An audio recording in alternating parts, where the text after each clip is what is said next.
দেখো এর আগের দিন আমরা ক্লাসে কি করেছিলাম, variation of G due to altitude মানে হাইট, আর এটা করেছিলাম কি variation of G due to কি করেছিলাম ডেপথ, তাই তো? দুটো ফর্মুলা আশা করি মনে আছে। এবার আজকে যেটা করছি সেটা হচ্ছে variation of G due to আরেকটা কি কারণের জন্য বলেছিলাম যে জি এর ভ্যারিয়েশন ঘটতে পারে, due to rotation of Earth. লেখা কেটে যাচ্ছে নাকি?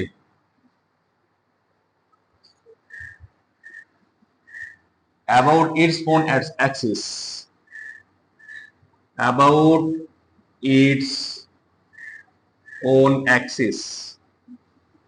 আচ্ছা পুরোটা দেখো তো। আচ্ছা, তাহলে জি এর ভ্যারিয়েশন কিসের জন্য? এর নিজের অ্যাক্সিসের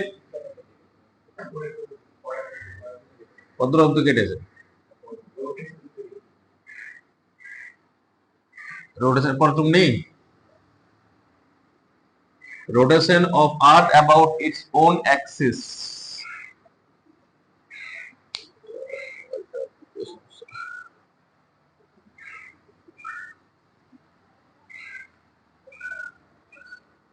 about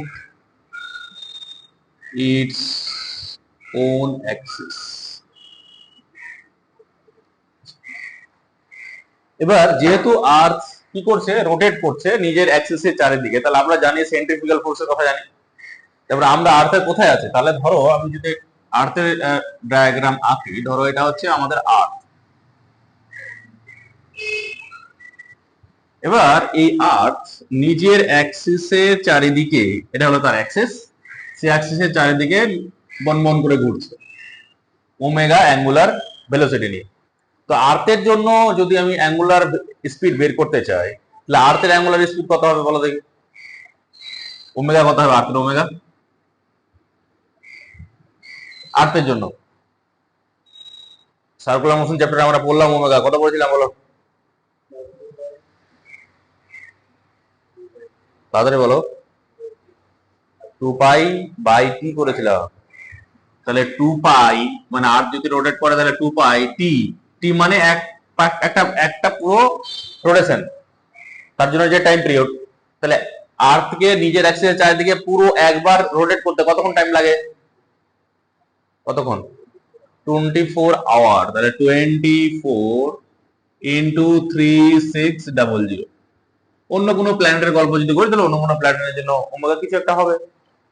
আচ্ছা, তাহলে সেরকম আর্থ নিজের অ্যাক্সিসের চারিদিকে এরকম একটা অ্যাঙ্গুলার স্পিড নিয়ে রোটেট করছে। এবার ধরো আমাদের এটা হচ্ছে ইকুয়েটর, এটা হলো ইকুয়েটর। তো ইকুয়েটরটাকে আমরা এরকম করে না এঁকে আমরা এটা দিয়ে আঁকি, তাহলে তোমাদের বুঝতে সুবিধা হবে। ছবিটা যদি একটু খারাপ লাগতে পারে দেখতে, কিন্তু আমাদের বুঝতে সুবিধা হবে। এটা হচ্ছে ইকুয়েটরাল লাইন, ইকুয়েটরের মিডল পার্ট।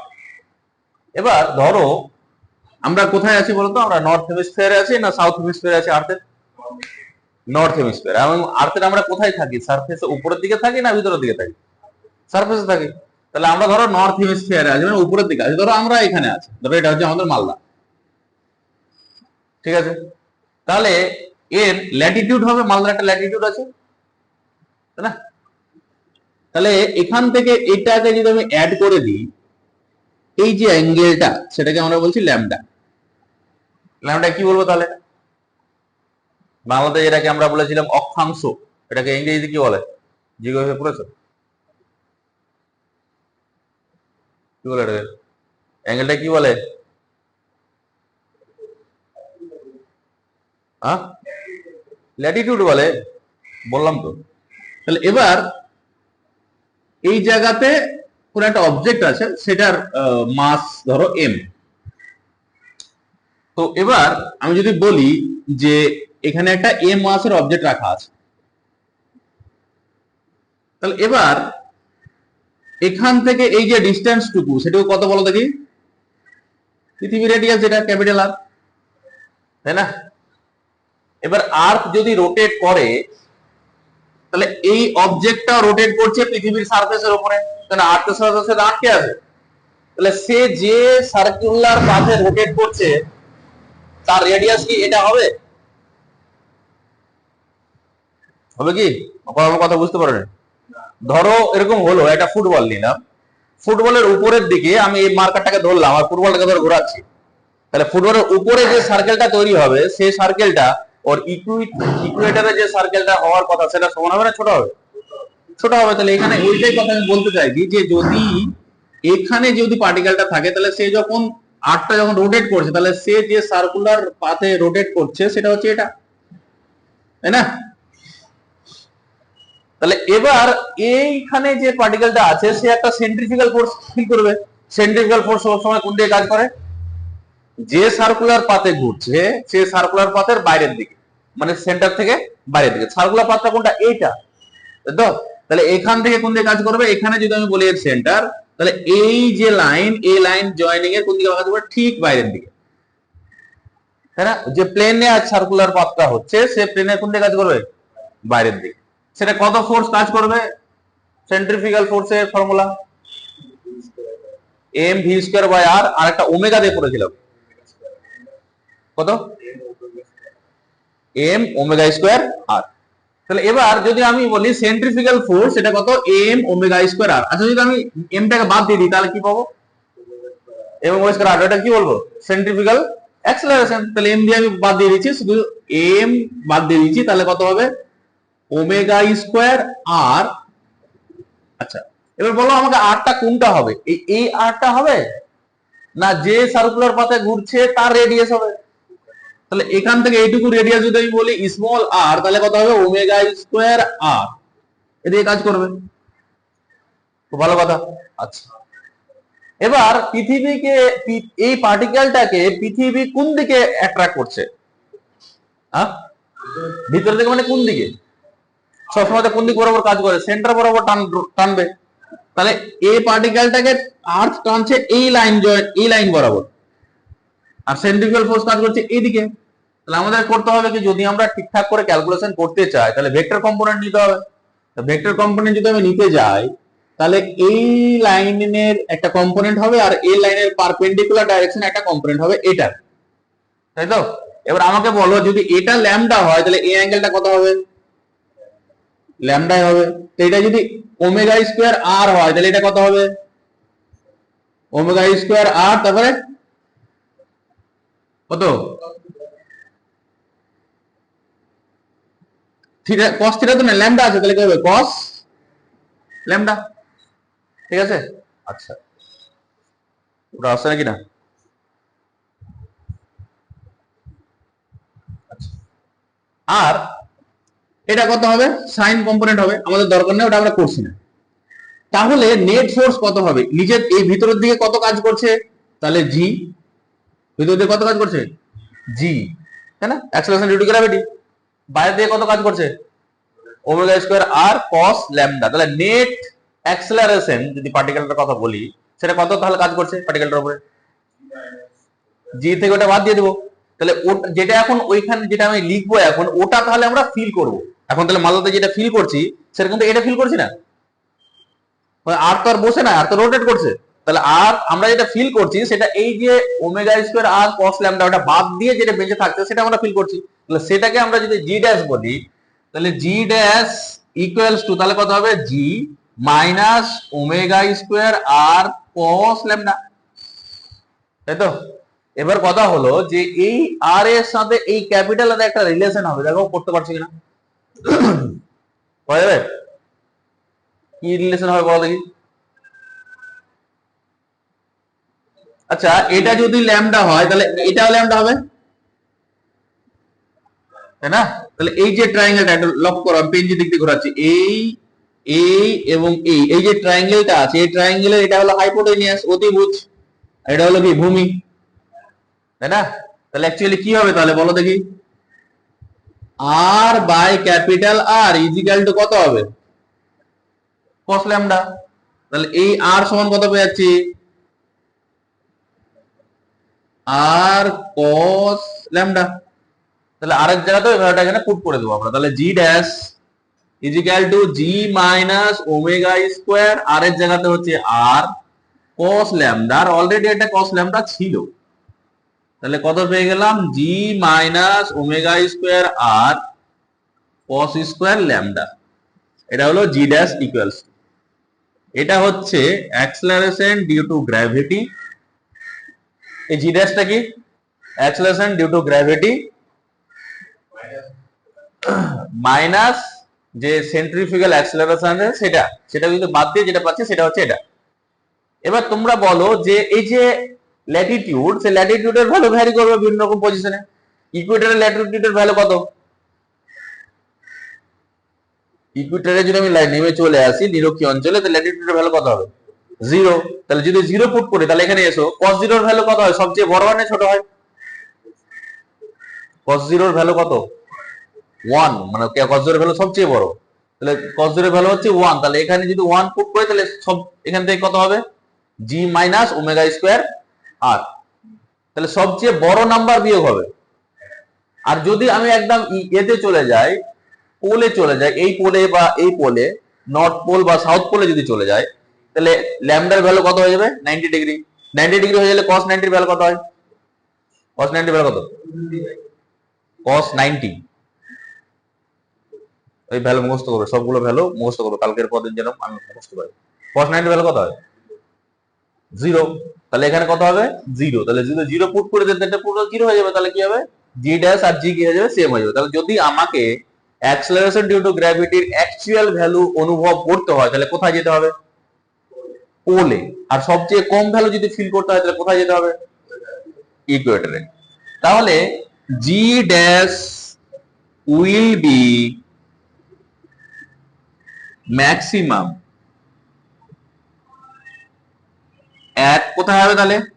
জি ড্যাশ এর ভ্যালু ম্যাক্সিমাম হবে কোথায়? ম্যাক্সিমাম কি দেখলাম?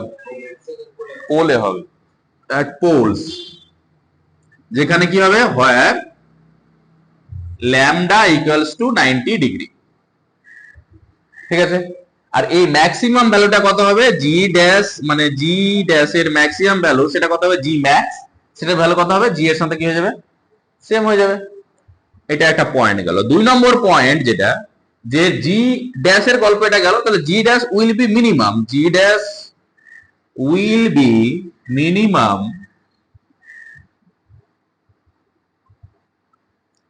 এট, কোথায় হবে মিনিমাম? কোথায় হবে?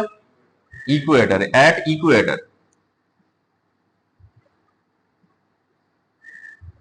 where lambda equals to কত হবে? ল্যামডার ভ্যালু, ইকুয়েটর ল্যামডা ভ্যালু কত হয়? 0 ডিগ্রি। সেক্ষেত্রে জি এর ভ্যালু সবচেয়ে কি হবে? কম হবে, মিনিমাম হবে, এবং তার ভ্যালু কত হবে? জি মাইনাস ওমেগা স্কোয়ার আর। ঠিক আছে? এবার আর্থের জন্য যদি তোমাকে পরীক্ষাতে অঙ্ক দেয়, তাহলে আর্থের জন্য কি ওমেগা, তোমরা যেটা অঙ্ক দেবে, অন্য পরীক্ষাতে যেটা অঙ্ক দেবে সেটা আলাদা হবে না একই হবে?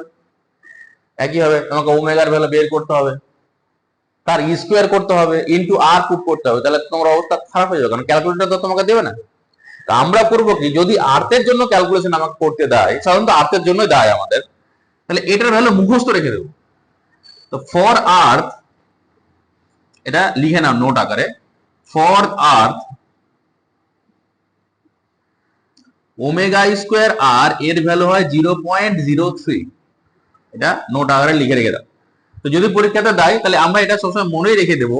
ফর আর্থের জন্য যদি এই ইকুয়েশনটার কথা বলি, তাহলে ফর আর্থ ইকুয়েশনটা কি দাঁড়াবে? ফর আর্থ ক্যালকুলেশন, আর্থের ক্যালকুলেশনের জন্য ইকুয়েশনটা কি হবে? G dash is equal to G minus 0.03 cos square lambda. মানে আমাদের এখানে ওমেগা স্কয়ার আর এর জায়গাতে 0.03 মনে রেখে দেবো, শুধুমাত্র আর্থের জন্য। অন্য কোনো প্ল্যানেটের গল্প যদি বলে তাহলে সেটাকে আমাদের ক্যালকুলেশন করতে হবে, যদিও বলে না, শুধুমাত্র আর্থের জন্যই বলে।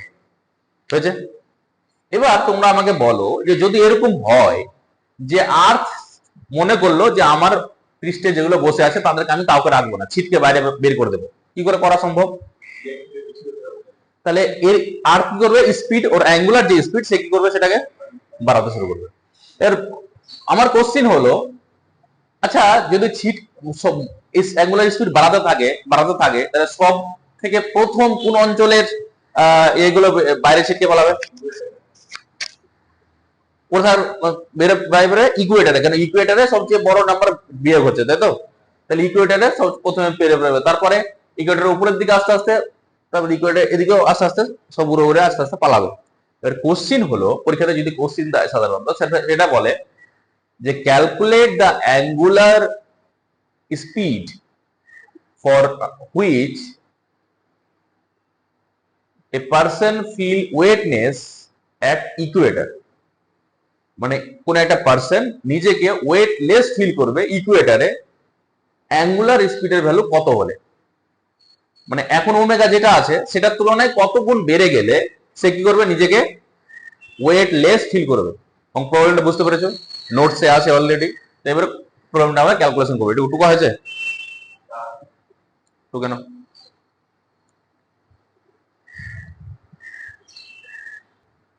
তাহলে এবার যেটা কোশ্চিন হলো সেটা কি বললাম, যে অ্যাঙ্গুলার স্পিড কত হলে, আর্থের অ্যাঙ্গুলার স্পিড কত হলে আর্থের উপর অবস্থিত কোনো পার্সন বা অবজেক্ট নিজেকে ওয়েটলেস ফিল করবে। ওয়েটলেস ফিল করা মানে জি ড্যাশের ভ্যালু কত?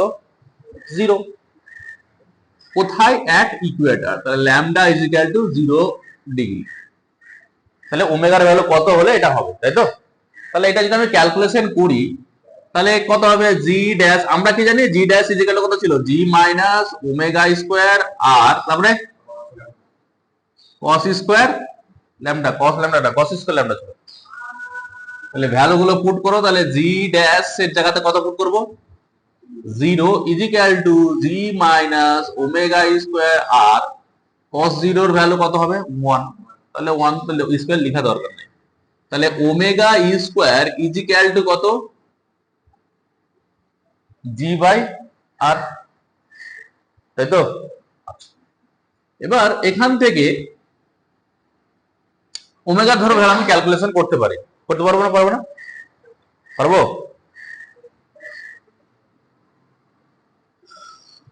ওমেগা, আচ্ছা ওমেগার ভ্যালু যদি ক্যালকুলেট করি তাহলে হবে জি মানে হচ্ছে 10 আর আর এর ভ্যালু হচ্ছে 6400 আর 1 2 3 আরো তিনটা জিরো, কারণ যেটা 6400 কিমি হয় তাই মিটারে গেলে এটা হবে, তাই তো?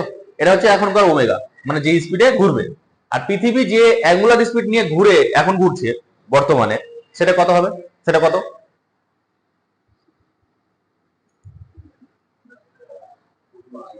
লিখলাম না একটু আগে, 2 পাই বাই 24 ইন্টু 3600, তাই না? এবার এটাকে ধরো ওমেগা ড্যাশ ধরছি, আর এটা এখন যে স্পিডে ঘুরলে সে ওয়েটলেস ফিল করবে সেটা হলো এটা। এ দুটোকে ডিভাইড করবে, রেশিও বের করবে। যদি রেশিও বের করো, মানে যদি তুমি এটা বের করে দেখো, ওমেগা বাই ওমেগা ড্যাশ বের করে দেখো, তাহলে এটা 17 পাবে, 17 এর কাছাকাছি পাবে। ঠিক আছে, আমি যেরকম ক্যালকুলেশন করে আমার মুখস্থের মতো হয়ে গেছে, তোমাদেরকেও এটাকে ভ্যালুটা মুখস্থের মতোই রাখতে হবে। তুমি যদি পরীক্ষাতে বলো স্যার আমি ক্যালকুলেশন করবো, কি দরকার আছে? কারণ এটা অঙ্ক দিলেই তুমি বুঝতে পারছো 17 টাইম হবে, তাই না? ক্যালকুলেশন করলে করতে পারো, করে দেখে নেবে, দেখবে 17 টাইমস আসবে। তাহলে কি হবে? তাহলে আমরা বলতে পারি যে যদি আর্থ বর্তমান যে অ্যাঙ্গুলার স্পিড নিয়ে ঘুরছে তার কত গুণ স্পিড নিয়ে ঘুরতে শুরু করে? 17 টাইমস বেশি স্পিড নিয়ে ঘুরতে শুরু করে, তাহলে ইকুয়েটরে কোন একটা পার্সন যখন দাঁড়াবে সে নিজেকে কি ফিল করবে? ওয়েটলেস ফিল করবে। হয়েছে? এবার এখান থেকে কোশ্চেন এটাও জিজ্ঞাসা করতে পারে তখন টাইম পিরিয়ড কত হবে?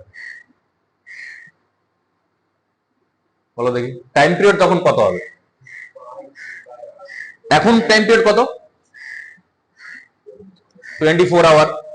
তাহলে তখন 17 টাইমটা কমে যাবে তো, মানে 17 টাইম বেশি স্পিডে যদি ঘোরে তাহলে 17 টাইম কম টাইম লাগবে, তখন তাহলে টাইম পিরিয়ড কত হবে? তাহলে তখন এক দিনের লেন্থ, এক দিন মানে দিন রাত্রে 24 ঘন্টা তো হচ্ছে, তখন কতক্ষণ হবে? মানে তখন যদি টাইম পিরিয়ডের কথা বলি তাহলে কত হবে? 24 বাই কত হবে? 17। এটা করলে দেখবে তোমরা 84 মিনিটের কাছাকাছি আসে আর কি। মানে 84 মিনিটে দিন রাত্রি কমপ্লিট, বুঝতে পেরেছো? তখন কি হবে, মাত্র 84 মিনিট। 84 মিনিট মানে কত, 1 ঘন্টা 24 মিনিট, মানে ধরে নাও 1.5 ঘন্টা। তাহলে 1.5 ঘন্টাতে দিন রাত্রি কমপ্লিট। মানে তোমরা বলবে যে সারাদিন ধরে ফিজিক্স টিউশন পড়ে আসলাম, না সারাদিন পার হয়ে যাবে, তাই না? মানে ফিজিক্স টিউশন পড়তে এসে কি দেখবে, মানে দেখছো যে 7টা থেকে 10টা অব্দি পড়ানো যায়, তাহলে 2 দিন ধরে ফিজিক্স পড়বে। মানে সকালবেলা আসলে, আবার তারপর দিন সকাল হলো, তারপর দিন আবার সকাল হলো, তারপরে ছুটি হবে, তাই না? যদি এটা হয় তাহলে ভয়ের কোনো কারণ নয়, এটা হবে না আর। তখন আমরা যদি ঘুমাতে যাই, তাহলে এখন ধরো 6 ঘন্টা ঘুমাই, তাহলে কদিন ধরে ঘুমাবো তখন? 4 দিন ধরে ঘুমাবো, তাই না?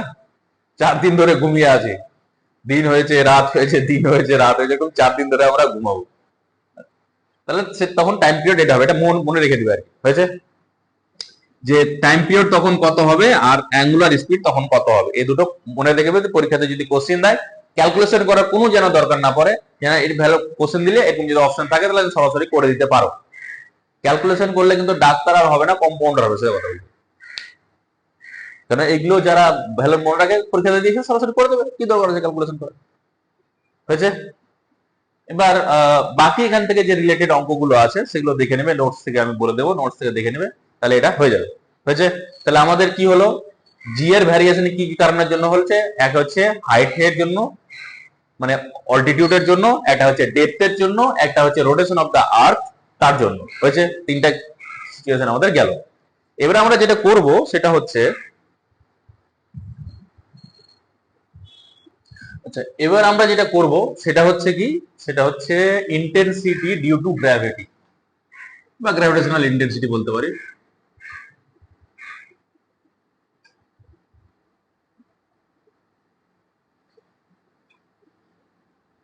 Intensity due to gravity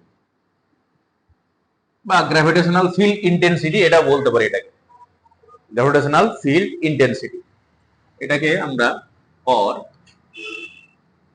gravitational field intensity বাংলাতে যদি বলি তাহলে সেটাকে আমরা বলবো মহাকর্ষ ক্ষেত্র প্রাবল্য।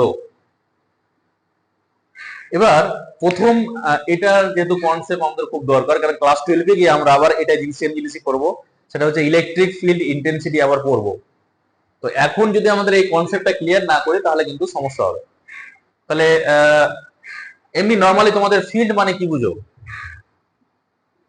বা ক্ষেত্র মানে কি বোঝায়?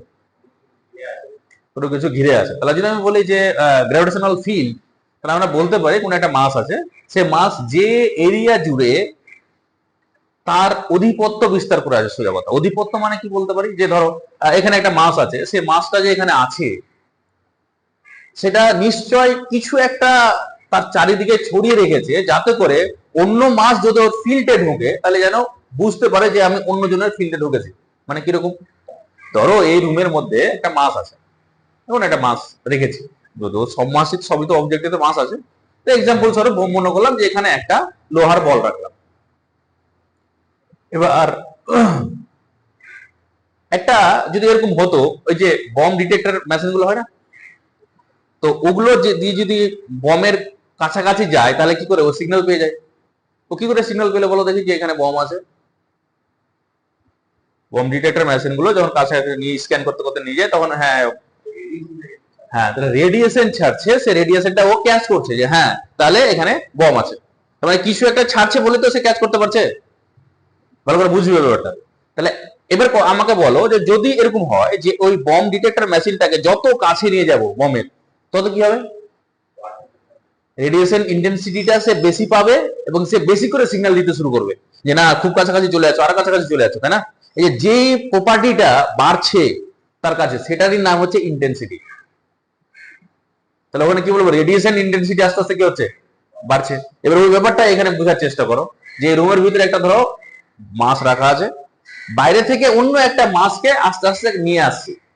তো যদি এ নিয়ে আসতে কি দেখবো, মানে এক্সাম্পল স্বরূপ আমি যদি বলি যে ধরো এখানে একটা মাস রেখেছি, এবার আমি করছি কি একটা মাসকে, এটা কোন একটা মাসকে এখান থেকে আমি নিয়ে আসতে শুরু করেছি। এখান থেকে এখানে নিয়ে আসলাম, কোনো ফোর্স ফিল করছি না, এখান থেকে নিয়ে আসলাম, কোনো ফোর্স ফিল করছি না। এবার এখান থেকে যেই এখানে ঢুকছি তখন মনে হচ্ছে কেউ যেন আমাকে টানছে। তার মানে আমাকে কি বুঝতে হবে যে নিশ্চয় এখান থেকে অন্য কোনো কারো ফিল্ডে আমি ঢুকছি। তার মানে একে যখন এখানে নিয়ে আসছে তখন কেউ টানছে, তার মানে কি কারো ফিল্ডে আমি ঢুকতে শুরু করেছি। এবার কথা হলো যে এই ফিল্ডে যখন আমি ঢুকেছি, এখান থেকে যদি আমি আর একটু আগিয়ে আসি তাহলে কি হবে, ফোর্সটা কি অতটা থাকবে না আরো বেড়ে যাবে? বেড়ে যাবে না, ডিস্টেন্স কমে যাচ্ছে তো, তাহলে দুটোর মধ্যে ফোর্স অফ অ্যাট্রাকশন কি হবে, বেড়ে যাবে। আর একটু কাছে আসলে কি হবে, আরো বেড়ে যাবে তো। তাহলে যত আমরা এগিয়ে আসবো এই ফোর্স অফ অ্যাট্রাকশন তত বেড়ে যাবে, মানে যে অ্যাট্রাকশন করার যে প্রবণতা সেটা কি হচ্ছে, আস্তে আস্তে বাড়ছে। তাহলে এই পয়েন্টের যা ইন্টেন্সিটি, এই পয়েন্টের ইন্টেন্সিটি তার থেকে কি হবে, এই পয়েন্টের ইন্টেন্সিটি আরো বেশি।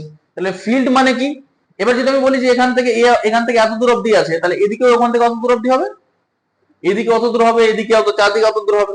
তাহলে আমি যদি বলি যে এখানে যদি মাসটাকে রাখি, তাহলে এই মাসের চারিদিকে মানে একটা ভাবতে পারে একটা স্ফেরিক্যাল অঞ্চলের একটা বাউন্ডারি আছে, সে তার মধ্যে কি হবে, তার ফিল্ডটা থাকবে, তার বাইরে থাকবে। তাহলে এখানে আমি বোর্ডে তার 3D আঁকতে পারবো, তাই মনে করো তোমাদের হচ্ছে এটা হচ্ছে সেই বাউন্ডারি যার মধ্যে তার ফিল্ডটা আছে, তাই না? তাহলে এটাকে আমরা বলবো এই মাস্টার গ্র্যাভিটেশনাল ফিল্ড, মানে যে অঞ্চলের মধ্যে এর অ্যাট্রাকশন ফোর্স আছে সেটাকে বলছি তার ফিল্ড। এবার এই অঞ্চলের মধ্যে যদি অন্য কোনো মাসকে নিয়ে আসি তাহলে কি হবে, এ ওকে অ্যাট্রাক্ট করতে শুরু করে দেবে। এবার আমাকে বলো যে এই মাসটা যে এখানে ঢুকেছে সেটা কি করে বুঝলো যে আমি অন্য কারো ফিল্ডে ঢুকে গেছি?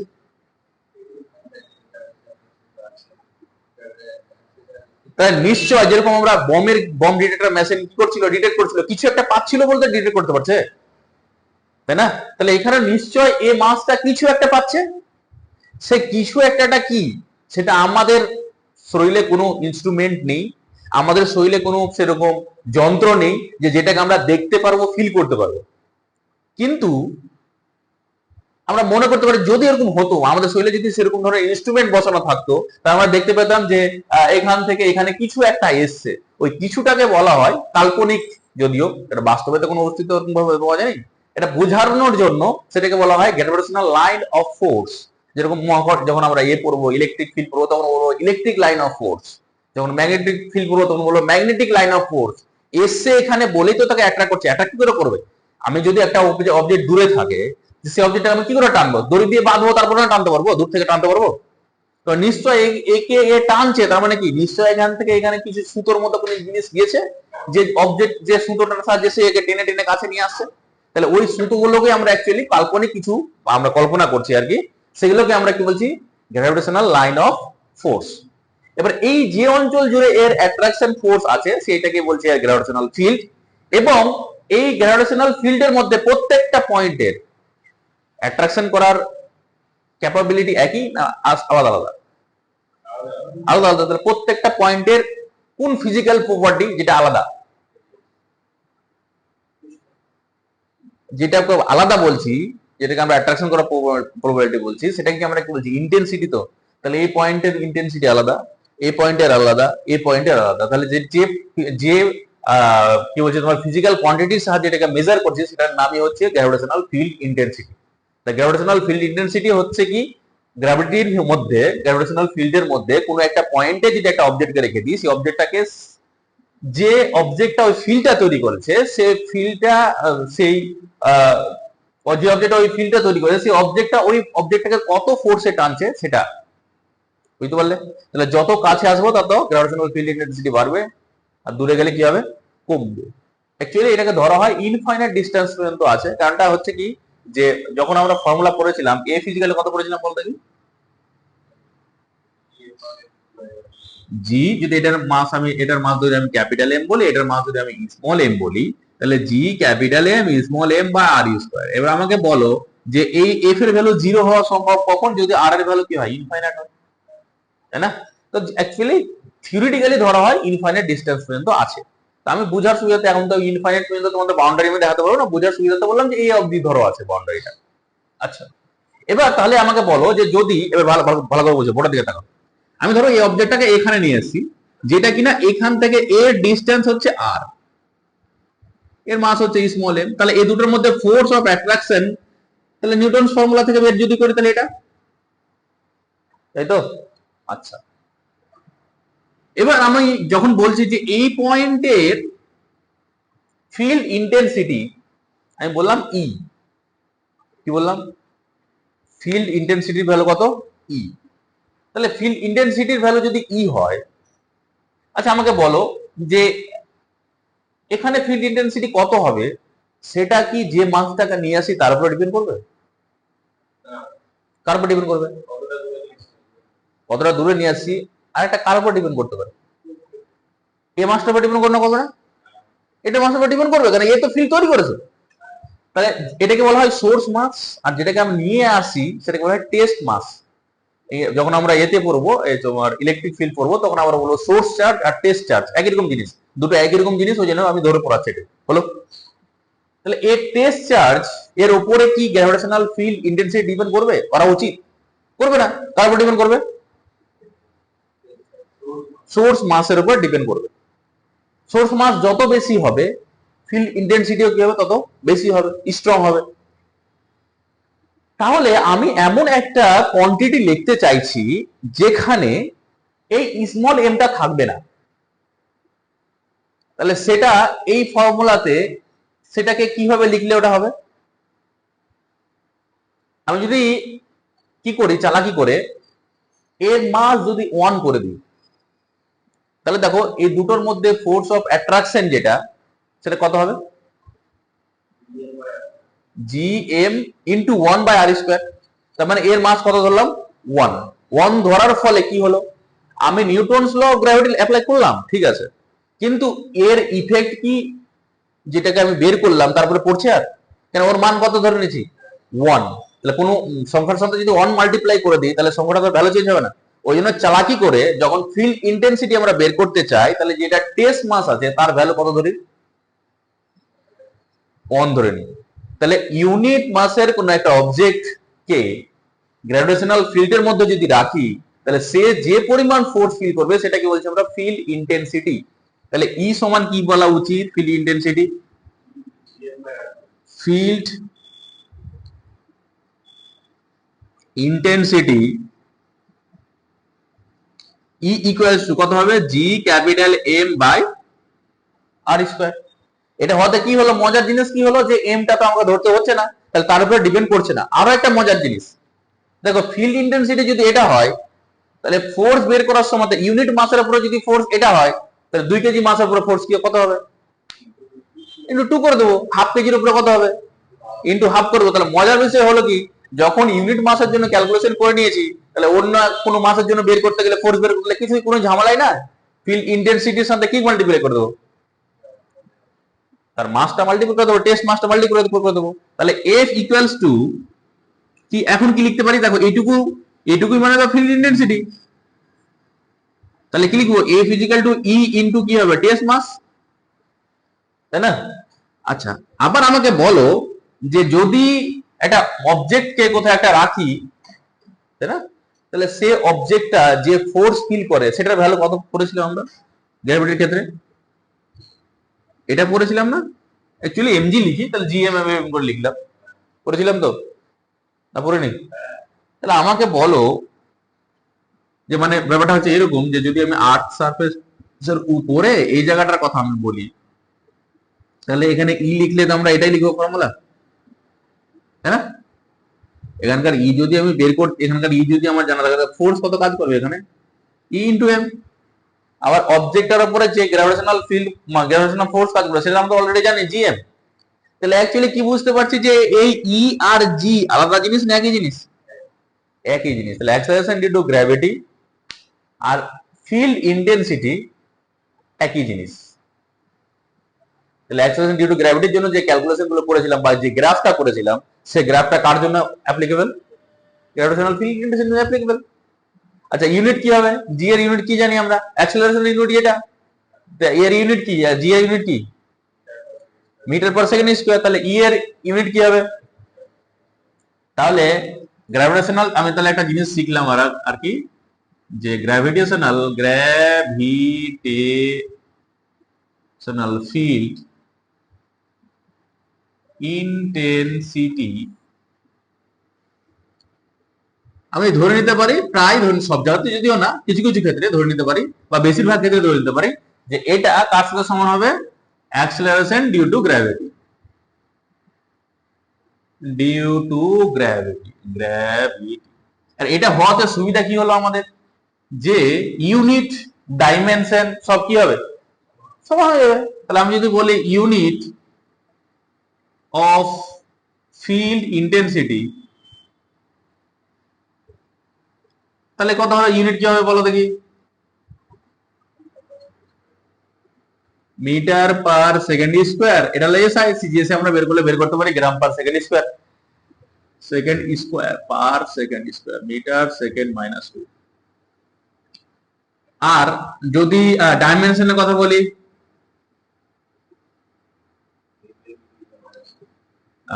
এম কোথা থেকে আসবে, এল টি টু দি পাওয়ার মাইনাস 2, মানে অ্যাক্সেলারেশন যেটা ডাইমেনশন সেটাই হবে। হয়েছে। এর যদি গ্রাফ ড্র করতে বলে তাহলে গ্রাফটা কেমন হবে, গ্র্যাভিটির গ্রাফ মনে আছে না নাই, একদিন যে করালাম, ই এটা হচ্ছে আর, প্রথমে এইরকম, হ্যাঁ অ্যাকচুয়ালি উল্টো দিকে হবে, আর এটা হবে এইরকম, এটা অ্যাকচুয়ালি কাট করবে না আর কি, ইনফাইনাইটে গিয়ে কাট করবে। এটা হচ্ছে small R is equal to capital আর, মানে এটা হচ্ছে সারফেস, এটা ইনসাইড, এটা হচ্ছে আউটসাইড। অ্যাকচুয়ালি কি বলেছিলাম, অ্যাকুরেট, এর আগের ভিডিওতে আমি বলেছিলাম, বা এর আগে তোমাদের করেছিলাম এর আগের দিনই, সেটা হচ্ছে কি এটা উল্টে যাবে, তাই না? বাট অ্যাকুরেট যদি গ্রাফের কথা বলি, যদি ভুলে যাও তাহলে ওখান থেকে দেখে নেবে, তাহলে হয়ে যাবে। হ্যাঁ বলো, কি করি না,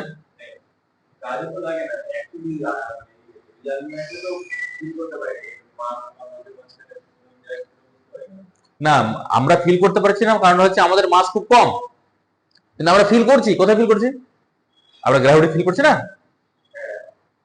গ্র্যাভিটি ফিল করছি না, করছি না, করছি তো, গ্র্যাভিটি যে ফিল করছি তাহলে সেক্ষেত্রে ফিল্ড ইন্টেন্সিটি নেই, সেটা হলো, সেটাই তো জি, যেটাকে আমরা ফিল্ড ইন্টেন্সিটি বলছি সেটাই তো জি। আমি যেটা বললাম তোমাদেরকে, যে ফিল্ড ইন্টেন্সিটির জন্য যে লাইনগুলো এখানে এসে পৌঁছাচ্ছে সেটা আমরা দেখতে পাচ্ছি না। অ্যাকচুয়ালি লাইন কিছু না কিছু তো আসছে বলেই তো বুঝতে পারছে যে এখানে ফিল্ড আছে, সেটা আমরা দেখতে পাচ্ছি না, দেখার জন্য আমাদের শরীরে কোনো সেন্সার নেই। ওই জন্য আমরা বলছি যে কিছু ইমাজিনারি লাইন হতে পারে যার জন্য এটাকে অ্যাট্রাক্ট করছে। হয়েছে? তাহলে এইটুকু টুকে নাও। আচ্ছা, এটা যে গ্রাফ এঁকেছিলাম সেটা কিসের জন্য এঁকেছিলাম বলতো, আর্থের জন্য বলতে গেলে। আর্থ কি একটা সলিড স্ফিয়ার না হলো স্ফিয়ার? Solid sphere. এবার যদি হলো হয় তাহলে সেক্ষেত্রে কি হবে, কেমন গ্রাফ হবে সেটা আমরা দেখব। হয়েছে? তাহলে লিখো, পয়েন্ট করো আর কি।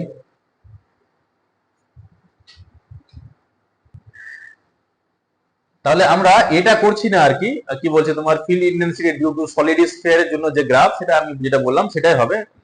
অ্যাক্সেলারেশন ডিউ টু গ্র্যাভিটির জন্য যেরকম ছিল সেরকমই হবে, কেন আর্থের জন্য আমরা পড়েছিলাম। এবার যদি হলো স্ফিয়ারের জন্য হয় তাহলে ফিল্ড ইন্টেন্সিটি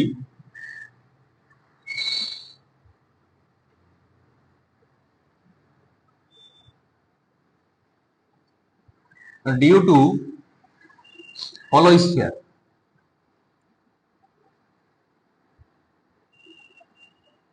তো যদি হলো স্ফিয়ারের জন্য আমি বলি যে হলো স্ফিয়ারের জন্য কি হবে, বাংলাতে বললে সেটাকে বলবো যে খোলক, গোলীয় খোলক। তাহলে সলিড স্ফিয়ার যদি হয়, এটা হচ্ছে একটা সলিড স্ফিয়ার, তাহলে আমি ধরো এর ইনসাইডে এই জায়গাতে বোর্ড দিয়ে তাকাও, এই জায়গাতে তার ফিল্ড ইন্টেন্সিটি বের করতে চাইছি। আমি কি বলেছিলাম, সেন্টার থেকে যে ডিসটেন্স সেটাকে স্মল আর দিয়ে সবসময় লিখবো। তাহলে এর রেডিয়াস ধরে নিলাম আমি আর, বা ক্যাপিটাল এ কিছু একটা, আর যেহেতু চালিয়েছি তাহলে আরই ধরলাম। তাহলে আমি যদি বলি যে ইনসাইডে আছি, এটাকে বোঝানোর জন্য ম্যাথমেটিক্যালি এটাকে কিভাবে বোঝাবো,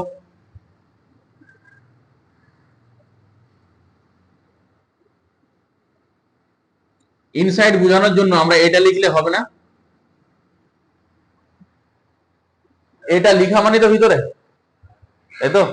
আচ্ছা এবার আমাকে বলো যে যদি আমি বলি যে কি বললাম, এটাকে হলো, মানে ভিতরে কোনো মাস আছে, তো যদি মাস না থাকে তাহলে এখানে যদি আমি বলি যে এখানে ফিল্ড ইন্টেন্সিটি আমি বের করব, তাহলে এর সেন্টারে কি কোনো মাস থাকবে?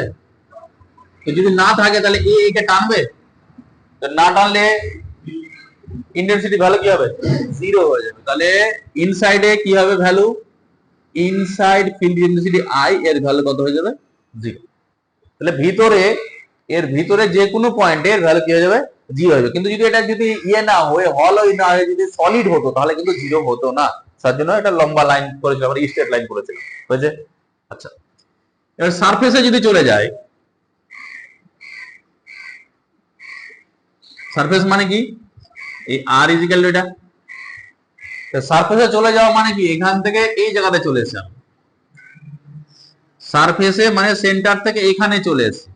তাহলে এখন এই স্মল আরটা ক্যাপিটাল আর এর সাথে কি হচ্ছে? সমান হয়ে যাচ্ছে। তাহলে এবার আমি মনে করতে পারি যে এর ঠিক এই জায়গাটা, বাউন্ডারি এই জায়গাতে, মানে এর পুরো মাসটার জন্য একে টানবে। তাহলে সে ক্ষেত্রে কি হবে? ই এর ভ্যালু কত হবে? ই এর ফর্মুলা কত হবে? এট সারফেস, ওই ই এস দিয়ে লিখছি, সেটা কত হবে? জি ক্যাপিটাল মানে এটার পুরোটার মাস বাই আর স্কয়ার। সে এটা এ আর লিখতে পারি বা আমরা এ আরও লিখতে পারি। কেন? এই স্মল আর ক্যাপিটাল আর এখন কি হয়েছে? সমান হয়েছে। এটা কথা বলে লিখলাম আমরা সারফেসে। যদি আউটসাইডে চলে যায়, মানে যদি আমি এটার কথা বলি আউটসাইডে, মানে এখানে ধরো বলছি এখান থেকে এটা হচ্ছে আর, তাহলে আউটসাইডের কথা কি হবে? তাহলে তাহলে ম্যাথমেটিক্যালি আউটসাইডকে কিভাবে লিখবো? এভাবে লিখবো, তাই না? এইভাবে যদি লিখি তাহলে সেক্ষেত্রে কি হবে বলো দেখি? এখান থেকে এইটুকু ডিস্টেন্সের জন্য বের করতে হবে, তাহলে ই আউটসাইড এর জন্য কত হবে? G capital M by r square, তাই তো? তাহলে আমাকে বলো যে এটার ভ্যালু বেশি হবে না এটার ভ্যালু বেশি হবে? এটার ভ্যালু বেশি না এটার ভ্যালু বেশি? সারফেসে বেশি হবে। এটার ভ্যালু কোন আর এর ভ্যালু তো বেড়ে গেছে, এটার ভ্যালু কি হয়েছে? কমে গেছে। গ্রাফ যদি ড্র করে তাহলে গ্রাফটা কেমন হবে বলো দেখি? এদিকে হচ্ছে ই আর এদিকে হচ্ছে আর, কেমন হবে? ভিতরে কোনো আছে কিছু আছে? তাহলে এখান থেকে কত অবধি জিরো হবে? এখান থেকে এ অবধি, যেটা হচ্ছে R is equal to capital R, surface অবধি জিরো। তারপরে হুট করে ভ্যালু বেড়ে গেছে, তাই না? এবং তারপরে ভ্যালুটা আস্তে আস্তে কমতে কমতে ইনফাইনাইটে গিয়ে জিরো হবে, তাই তো? তাহলে এটা হচ্ছে সলিড হলো স্ফিয়ারের জন্য গ্রাফ। এটা অ্যাকচুয়ালি উল্টো ভাবে থাকতে পারে, একই রকম ভাবে, একই রকম লজিক আর কি, যে অ্যাকচুয়ালি যদি অ্যাকুরেট ভাবে ড্র করতে চাই তাহলে গ্রাফটা উপরে না এঁকে আমরা নিচের দিকে আঁকতে পারি। এর আগের আমি তোমাদের ক্লাসে বলেছিলাম, যদি ভুলে যাও তো আগের ভিডিওটা থেকে দেখে নেবে। তাহলে এটা হচ্ছে তার গ্রাফ। তাহলে এটা হচ্ছে হলো স্ফিয়ারের জন্য আমরা করলাম আর কি, যে তার জন্য গ্রাফ কেমন হবে। এবার আমরা যেটা করব সেটা হচ্ছে গ্র্যাভিটেশনাল ফিল্ড ইন্টেন্সিটি বললাম। এবার যেটা পড়বো সেটা হচ্ছে গ্র্যাভিটেশনাল পোটেনশিয়াল, সেটা খুবই ইম্পর্টেন্ট এবং খুবই ভাইটাল জিনিস। এই কারণের জন্য পোটেনশিয়ালের কনসেপ্ট আমরা এখন পাবে, যেটা ক্লাস 12 এ গিয়ে তুমি যদি বলি যে ইলেকট্রোস্ট্যাটিক্স এর প্রথম চ্যাপ্টার, সেটা তো কাজে লাগবে। গ্র্যাভিটেশনাল ইলেকট্রিক পোটেনশিয়াল বলে একটা চ্যাপ্টার আছে অলরেডি। তারপর যখন ওই কনসেপ্টটা যদি তোমার ক্লিয়ার হয়, তারপরেই তুমি গিয়ে যখন ইয়ে পড়বে তোমার তোমরা তো ওহমস ল পড়েছিল ক্লাস 10-এ, আবার পড়তে হবে ওহমস ল। এই কনসেপ্টটা থেকে অ্যাকচুয়ালি পোটেনশিয়াল ডিফারেন্স থেকে কি কারণের জন্য কারেন্ট এক জায়গা থেকে অন্য জায়গায় ভ্যারি যায়, সেটা তোমরা কনসেপ্ট ওখানে পাবে। তো গ্র্যাভিটেশনাল পোটেনশিয়াল একদমই যেহেতু ক্লাস 11-এ পড়ছো নতুন, তাহলে প্রথম কনসেপ্ট যেহেতু, ওই জন্য আমি একটু ডিটেলসে বুঝাচ্ছি। ক্লাস 12-এ গিয়ে অত ডিটেলস দরকার নেই, কারণ তখন বুঝে যাবে আর কি। তাহলে পোটেনশিয়াল জিনিসটা কি সেটা আমাদের বলতে হবে। তাহলে এখন যেটা করছি সেটা হচ্ছে gravitational potential. Gravitational potential.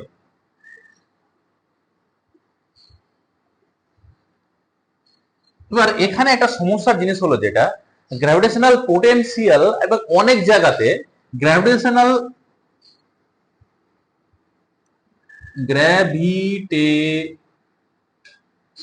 Potential energy, অনেক জায়গায় গ্র্যাভিটেশনাল পোটেনশিয়াল এনার্জিও দেখতে পাবে। আমাদের একটা ভুল ধারণা জন্মে আছে, বা তোমাদের ভুল জন্মে থাকে যে এটা আর এটা হয়তো একই জিনিস। প্রথম ভুল ধারণাটা মাথা থেকে সরাও, এটা আর এটা একই জিনিস না। এটা হচ্ছে অ্যাকচুয়ালি এনার্জি, তার মানে এটা ইউনিট কি হবে? এনার্জির যে ইউনিট, এনার্জি ইউনিট কি হয়? মাত্রা হচ্ছে এম এল স্কয়ার টি মাইনাস 2, ইউনিটের কথা বললাম, জুল হবে। কিন্তু এটার ইউনিট কিন্তু জুল না। কি হবে আমরা একটু পরে দেখবো, একটু পরে, এখন শিখে যাবো আমরা। এটা হচ্ছে পোটেনশিয়াল আর এটা হচ্ছে পোটেনশিয়াল এনার্জি। তাহলে এনার্জি টার্ম যদি অ্যাড করা থাকে তাহলে বুঝবো যে এটা অ্যাকচুয়ালি এনার্জি, ঠিক আছে। কিন্তু গ্র্যাভিটেশনাল পোটেনশিয়াল এনার্জির মধ্যে কিছু একটা রিলেশন আছে, ঠিক আছে, কিন্তু এটা একই জিনিস না, ঠিক আছে। এবার পোটেনশিয়াল জিনিসটা কি বা পোটেনশিয়াল এনার্জি কি, সেটা তোমাদের কি কনসেপ্ট আছে সেটুকু আমাকে বলো, তারপর আমি এটা ক্লিয়ার করছি। কিছু কনসেপ্ট আছে গ্র্যাভিটেশনাল পোটেনশিয়াল কি জিনিস বা কি পোটেনশিয়াল না টার্মটা কোথায় ইউজ করেছে বলো দেখি, আর কোথায় ইউজ করি পোটেনশিয়াল টার্ম?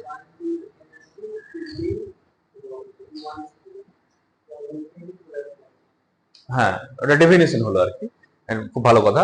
আমার কথা হলো যে পোটেনশিয়াল জিনিসটা কি।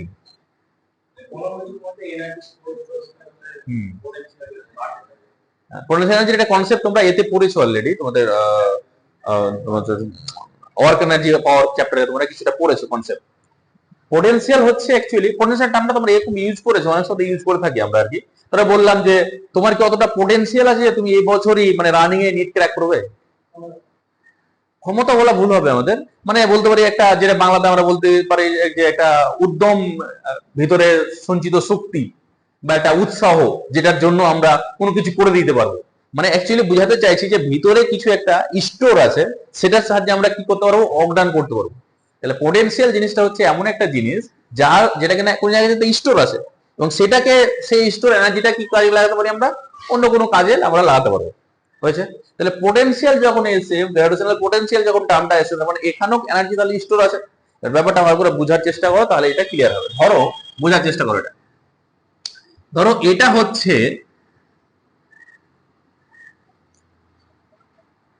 আচ্ছা মাস দিয়ে আমি পরে আসছি, আগে এটা দিয়ে বোঝার চেষ্টা করো, তাহলে তোমাদের বুঝতে সুবিধা হবে। ধরো এটা হচ্ছে একটা ম্যাগনেট, ঠিক আছে। ম্যাগনেটের যদিও নর্থ পোল সাউথ পোল হয়, এগুলো স্যার গোল এঁকে দিয়েছে। তো আচ্ছা বোঝার জন্য আমি ধরে নিলাম এটা একটা ম্যাগনেট, যার ধরো এখানে নর্থ পোল আছে, এরকম করে আঁকতে পারি আমরা নর্থ, আর এখানে ধরো সাউথ পোল আছে ম্যাগনেটের ক্ষেত্রে, ঠিক আছে। বা মনে মনে ভাবো এটা হচ্ছে একটা ম্যাগনেট। এবার আমরা, তোমরা ম্যাগনেট নিয়ে ছোট বয়সে খেলেছো বলে আমি এটাকে দিয়ে এক্সাম্পল দিচ্ছি। আরেকটা ছোট ম্যাগনেটকে এর পাশাপাশি নিয়ে আসছি দূর থেকে, তাহলে কি দেখা যাবে, হয় ওকে টানবে, আর না হলে একেও রিপেল করবে, বাধা দেবে। এবার আমি করছি কি, তোমাদের বুঝতে সুবিধা হবে ওই জন্য মনে করছি যে আমি এমন করে আরেকটা ম্যাগনেটের ছোট পিসকে কাছে নিয়ে আসছি যাতে করে দুজনে একে অপরকে রিপেল করে। এটা এক জায়গায় ফিক্সড আছে, এমন করে রেখেছি যাতে করে এ সরবে না কোথাও। আর একটা ম্যাগনেটকে আমি দূর থেকে নিয়ে আসছি, তাহলে দেখা গেলো এখান থেকে যখন আমি এখানে নিয়ে আসলাম, পুরো ফোর্স ফিল করছি না। এখান থেকে এখানে করছি না, এখান থেকে এখানে মনে হচ্ছে যে সামান্য একটা ফোর্স ফিল করতে শুরু করেছি। তাহলে ব্যাপারটা শুনবে, এখানে এখানে যখন ছিলাম কোনো ফোর্স ফিল করছিলাম না, এখানেও করছিলাম করছিলাম না। তাহলে এখান থেকে এখানে আসতে আমাকে কোনো অবদান করতে হয়েছে? অবদান মানে কি, ফোর্স ইন্টু ডিসপ্লেসমেন্ট। তাহলে তো ফোর্সই না, তো ডিসপ্লেসমেন্ট করতে অবদান করতে হবে, তাহলে এখানে কোনো অবদান করতে হয়নি। তারপরে এখান থেকে যখন এখানে এসছি, তখন মনে হচ্ছে কোথাও যেন একটা ফোর্স সামান্য পরিমাণে ফিল করতে শুরু করেছে। তার মানে বুঝে গেছি কি, যে আমি ফিল্ডে ঢুকে গেছি। তাহলে এখানে যে ফিল্ডটা তৈরি হবে, এটা ম্যাগনেট দিয়ে, তাহলে কি হবে, ম্যাগনেটিক ফিল্ড। তাহলে আমি ফিল্ডে ঢুকেছি, কার ফিল্ডে ঢুকেছি, এই যে সোর্স ম্যাগনেটটা আছে তার ফিল্ডে আমি অলরেডি ঢুকে গেছি। এখান থেকে যদি আর একটু কাছে আসি, তাহলে ওই ফোর্স যেটা ফিল করছিলাম সেটা ইন্টেন্সিটি কি হবে, বাড়বে। আর কাছে আসলে আরো বাড়বে। এবার আমাকে বলো যে এখান থেকে যখন এখানে আসলাম তখন ফোর্স ফিল করতে শুরু করে দিয়েছি, তার মানে এটাই মনে ভাবতে পারি এটা হচ্ছে বাউন্ডারি। মানে আমি কি মনে করতে পারি, মোটামুটি একটা আইডিয়া বোঝার জন্য আমরা রাখছি আর কি, যেটা হচ্ছে এই যে ম্যাগনেটটা আছে তার কি গ্র্যাভিটেশনাল ফিল্ড পড়বো না, ম্যাগনেট যেহেতু পড়ছি তার ম্যাগনেটিক ফিল্ড, গ্র্যাভিটেশনাল পরে আসছে, গ্র্যাভিটি একটু পরে আসছে। এবার তাহলে এখান থেকে এখানে নিয়ে আসতে অবদান করতে হয়েছে না হয়নি? ফোর্স তো ফিল করেছি, রিপালশন ফোর্স ছিল আমার কাছে, এনার্জি আছে বলেই তোকে ঠেলে নিয়ে আসতে পেরেছি। তার ঠেলে নিয়ে আসতে গেলে কি অবদান করতে হবে না হবে না? হবে। এখান থেকে এখানে আনতে যেটুকু অবদান হবে, এখান থেকে এখানে আনতে কতটা অবদান হবে, তার থেকে বেশি হবে। বেশি হবে কেন, এখন ফোর্সের ভ্যালুটা কি হয়েছে, আর2 বেড়ে গেছে। এখান থেকে আরো কাছে নিয়ে আসলে কি হবে, আরো বেশি হবে। আচ্ছা, ভালো করে বুঝবে ব্যাপারটা। তাহলে এখান থেকে তার মানে যখনই আমি ফিল্ডের ভিতরে ঢুকছি, এটা হলো বাউন্ডারি লাইন ধরো, যখনই ফিল্ডের ভিতরে ঢুকছি তখন ওয়ার্ক ডান করতে আমি শুরু করেছি, তাই তো? তাহলে মনে করো যে এখান থেকে আমি ধরো এখানে নিয়ে আসলাম, ঠিক আছে? ভালো করে বুঝবে, কোথা থেকে? এখান থেকে এখানে নিয়ে আসলাম, তাহলে এখান থেকে এখানে নিয়ে আসতে ওয়ার্ক ডান করতে হয়েছে না হয়নি? হয়েছে। তাহলে আমি যদি এরকম করি, পড়ে দেখাও, এইটাকে এখান থেকে এখানে নিয়ে এসে ছেড়ে দিলাম, তো যদি এটা একদম পুরোপুরি স্মুথ হয়, এরকম যদি মেঝেতে রেখে এটা এক্সপেরিমেন্ট করি, এটাকে এখান থেকে নিয়ে এসে যদি ছেড়ে দিই, তাহলে কি হবে? ছিটকে আবার চলে যাবে, কোথায় চলে যাবে? একদম ইনফাইনাইটে চলে যাবে, যেখান থেকে এসেছিল সেখানে আবার চলে যাবে। এই যে এখান থেকে নিয়ে এসে এখানে রেখেছিলাম, যেই ছেড়ে দিলাম ছিটকে চলে যাচ্ছে, মানে কি সে কি করছে, কাইনেটিক এনার্জি আস্তে আস্তে বাড়াতে শুরু করবে, মানে ভেলোসিটি পাবে। তাহলে এবার কথা যে এখান থেকে এখান যখন সে কাইনেটিক এনার্জি পাচ্ছে, কোথা থেকে কাইনেটিক এনার্জিটা তৈরি করলো? এখান থেকে এখানে নিয়ে আসার ফলে যে অবদানটা করেছিলাম সেটা এর মধ্যে একটা এনার্জি আকার স্টোর আছে, যে এনার্জিটাকে আমরা বলছি কি পোটেনশিয়াল এনার্জি। হয়েছে? ডেফিনেশন কি বলা যেতে পারে পোটেনশিয়াল এনার্জি? কোথা থেকে নিয়ে আসি? পোটেনশিয়াল এনার্জি ছিল বলে কি করছে, কাইনেটিক এনার্জি করছে। এবার আমার কথা হলো যে এখানে এটা মানে কোথায় বলো তো, এটা কি ইনফাইনাইট? ইনফাইনাইট তো, কেন আমি একটু বললাম যে ইনফাইনাইট হলেই তবে তো তার ফোর্সের ভ্যালু 0 হবে। তাহলে এটা হচ্ছে ইনফাইনাইট।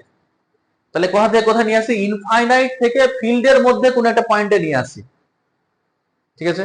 তাহলে কোনো একটা অবজেক্টকে ইনফাইনাইট থেকে ফিল্ডের মধ্যে নিয়ে আসতে যে পরিমাণ অবদান করতে হয় সেটাকেই আমরা বলছি, এখানে যদি ম্যাগনেটের কথা বলছি তাহলে এখানে আমরা বলবো ম্যাগনেটিক গ্র্যাভিটেশনাল পোটেনশিয়াল এনার্জি।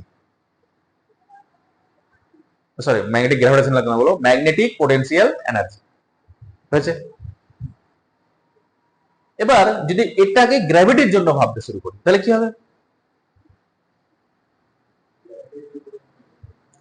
গ্র্যাভিটির ক্ষেত্রে কি হবে, ব্যাপারটা একটু আলাদা আছে। সেটা হচ্ছে ব্যাপারটা কি, কিন্তু গ্র্যাভিটির ক্ষেত্রে রিপেল তো করবে না, কি করবে?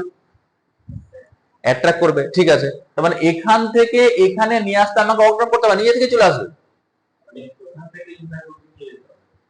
তাহলে এবার এখান থেকে এখানে নিয়ে যেতে কি হবে, আমাকে অগ্রহণ করতে হবে এক্সট্রা। তার মানে এখান থেকে এখানে যদি নিজে থেকেই চলে আসে, ওই জন্য পোটেনশিয়াল এনার্জির সামনে নেগেটিভ সাইন ইউজ করা হয়। তাহলে আমাকে একটা কথা এখান থেকে একটা জিনিস তোমাদের ক্লিয়ার হয়ে গেছে, রিপালশন ফোর্সের জন্য যে পোটেনশিয়াল এনার্জি সেটা সাইন কি হবে? পজিটিভ। আর অ্যাট্রাকশনের জন্য যে পোটেনশিয়াল এনার্জি সেটা সামনে কোন সাইন হবে? নেগেটিভ। তাহলে গ্র্যাভিটেশনাল পোটেনশিয়াল বা gravitational potential energy scalar quantity, খুব ভালো কথা, কিন্তু তাদের সাইন আছে। যদি নেগেটিভ সাইন হয় তাহলে বুঝে যাবো সেই পোটেনশিয়াল এনার্জিটা অ্যাট্রাকশন ফোর্সের জন্য তৈরি হয়েছে, আর যদি নেগেটিভ পজিটিভ সাইন থাকে তাহলে কিসের জন্য হয়েছে? রিপালশন ফোর্সের জন্য। গ্র্যাভিটেশনাল পোটেনশিয়াল এনার্জি সবসময় নেগেটিভ পাবো আমরা, কারণটা কি? অ্যাট্রাকশন ফোর্সের জন্য তৈরি হয়েছে, ঠিক আছে? এবার তাহলে আমরা গ্র্যাভিটেশনাল পোটেনশিয়াল এনার্জিতে আসছি। তাহলে এখানে আমাদের একটা ধরো মাস আছে, সোর্স মাস, যার মাস হচ্ছে ক্যাপিটাল এম। একটা টেস্ট মাসকে আমরা ইনফাইনাইট থেকে নিয়ে আসবো, তাহলে ইনফাইনাইট থেকে একটা টেস্ট মাস যার মাস হচ্ছে স্মল এম, এখান থেকে এখানে নিয়ে আসলাম।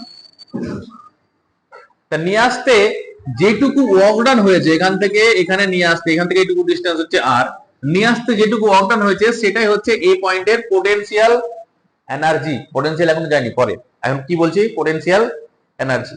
তাহলে বলো এখান থেকে এখানে নিয়ে আসতে কতটা ওয়ার্ক ডান হবে? আচ্ছা তোমরা আমাকে বলো যে এখানে যা যখন এখানে থাকবে তখন যা ফোর্স ফিল করবে, এখানে কেউ একই রকম ফোর্স ফিল করবে? কি করবে তার থেকে? এখানে আর এখানে। তাহলে আমি যদি অবদান বের করতে চাই তাহলে ফোর্স ইনটু ডিসপ্লেসমেন্ট করতে হবে তো, কিন্তু আমি ফোর্স ইনটু ডিসপ্লেসমেন্ট এখানে করতে পারবো? করা যাবে? ডিসপ্লেসমেন্টটা না আমি এখান থেকে এনে বের করবো, ঠিক আছে, কিন্তু ফোর্সের কোনটা ভ্যালু নেবো? এখানে তো একরকম ফোর্সের ভ্যালু আছে, এখানে তো অন্যরকম ফোর্সের ভ্যালু আছে, এখানে তো অন্যরকম ফোর্সের ভ্যালু আছে। তাহলে এখানে যদি আমাকে বের করতে হয় তাহলে বের করবো কি দিয়ে? আমরা যখন অবদান বের করেছিলাম তখন দেখো ভালো করে মনে করো, 3 রকম ফর্মুলা করেছিলাম। যদি কনস্ট্যান্ট ফোর্স হয় তাহলে ফোর্স ইনটু ডিসপ্লেসমেন্ট করেছিলাম, যদি ফোর্স ভ্যারিয়েবল হয় তাহলে কি করেছিলাম? ইন্টিগ্রেশন দিয়ে করেছিলাম, এফ ইনটু ডিএক্স করেছিলাম, তাই না? তাহলে এখানে আমাদের কি দিয়ে করতে হবে? ইন্টিগ্রেশন দিয়ে করতে হবে। তাহলে মনে করে ধরো এখানে একটা পয়েন্ট নিলাম, আরবিটারি একটা পয়েন্ট, যেটা কিনা সোর্স মাস থেকে কতটা ডিস্টেন্সে আছে, এক্স ডিস্টেন্সে আছে। তাহলে এখানে যদি মাসটা থাকে সেই অবস্থাতে কতটা ফোর্স ফিল করবে,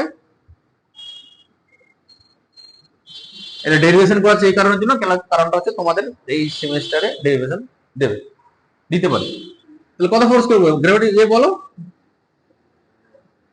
এক্স যেহেতু তাহলে এক্স স্কয়ার, তাই তো। এবার আমি করছি কি, এখান থেকে সামান্য একটু সরাচ্ছি, মাসটাকে কতটা সরাচ্ছি, ডিএক্স পরিমাণ সরাচ্ছি। এবার ডিএক্স টা কতটা ভালো করে বুঝ, এই যে কথাটা ভালো করে বুঝো, এটা দরকার আছে আমাদের। ডিএক্স টা কতটা, ডিএক্স টা হচ্ছে এতটাই ছোট যে যতটুকু সরালে এই এফ এর মান চেঞ্জ হবে না। এবার তুমি যদি বলো স্যার এটা কেমন করে সম্ভব হতে পারে, আমি সামান্য পরিবর্তন করলে তো এক্স এর মানের সামান্য পরিবর্তন হবে, এফ এর মানের সামান্য পরিবর্তন ঘটবে। আমি বলতে চাইছি যে এই ডিএক্স টা জিরোর কাছাকাছি, প্রায় জিরো। তুমি যতটা ছোট ভাবছো, তুমি যদি বলো স্যার ডিএক্স টা হচ্ছে এটা, তাহলে 0.01, আমি বলবো না এর থেকে ছোট, তাহলে 0.001, আমি বলবো না এর থেকেও ছোট, মানে যতটা তুমি কল্পনা করছো ওর থেকেও ছোট, মানে জিরো না কিন্তু জিরোর একদম কাছাকাছি। এমন ডিএক্স টার ভ্যালুটা হচ্ছে এমনই ছোট যাতে করে এইটুকু ডিস্টেন্সে এফ এর ভ্যালু ভ্যারি করেনি। তাহলে সেক্ষেত্রে ওয়ার্ক ডান কি হবে তাহলে বলো দেখি, ওইটুকু ডিস্টেন্স সরাতে গেলে ওয়ার্ক ডান কত হবে, ডিডব্লিউ মানে ওয়ার্ক ডান ওইটুকুর জন্য সেটা কত, এফ ইন্টু ডিএক্স, তাই তো। এর বলো এফ এর ডাইরেকশন কোন দিকে, একে কোন দিকে টানো, ভিতরের দিকে। আমি সরাচ্ছি কোন দিকে, ভিতরের দিকে। মিডলের অ্যাঙ্গেল কত ডিগ্রি, 0 ডিগ্রি। তাহলে এটা কত হবে, F dx cos 0, cos 0 value কত হয়, 1 লিখে দিচ্ছি প্রথম, যেহেতু তোমরা ক্যালকুলেশন করছো ওই জন্য আমি পরে লিখে করাচ্ছি। তাহলে ডিডব্লিউ ইকুয়ালস টু এফ, এফ এর ভ্যালু কত, g capital M small M by x square into dx, cos 0 এর ভ্যালু হচ্ছে 1। ঠিক আছে, এবার আমাকে বলো কোথা থেকে কোথায় নিয়ে আসি, তাহলে টোটাল ওয়ার্ক ডান আমরা বের করতে চাইছি, সেটাই আমাদের গ্র্যাভিটেশনাল পোটেনশিয়াল এনার্জি হয়ে যাবে। কোথা থেকে কোথায় নিয়ে আসি বলো দেখি, ইনফাইনাইট থেকে আর ডিস্টেন্সে, মানে সোর্স মাস থেকে কতটা ডিস্টেন্সে নিয়ে আসি, আর তাহলে নিয়ে আসছি আমরা এখানে বোর্ডের দিকে তাকাও, মা ইনফাইনাইট থেকে নিয়ে আসি আর ডিস্টেন্সে। ইনফাইনাইটে কোনো ওয়ার্ক ডান করতে হয়েছিল, তাহলে এটা হয়তো 0, আর এখানে যেটা নিয়ে আসি সেই ওয়ার্ক ডানটা কি বলছি, পোটেনশিয়াল এনার্জি, সেটাকে ইউ বা ডাব্লিউ দিয়ে লিখছি আমরা, ডাব্লিউ দিয়ে ধরো লিখছি বা ইউ দিয়েও লিখতে পারি। এটা ইন্টিগ্রেশন তাহলে আমাদের করতে হবে, ইন্টিগ্রেশনের ফর্মুলা মনে আছে না, ভুলে গিয়েছো।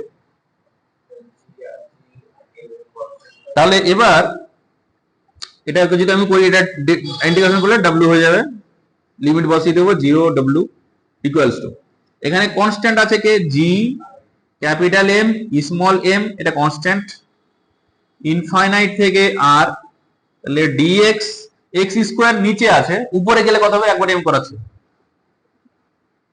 X to the power minus 2 dx হবে। আচ্ছা, ইন্টিগ্রেশনের ফর্মুলা মনে আছে,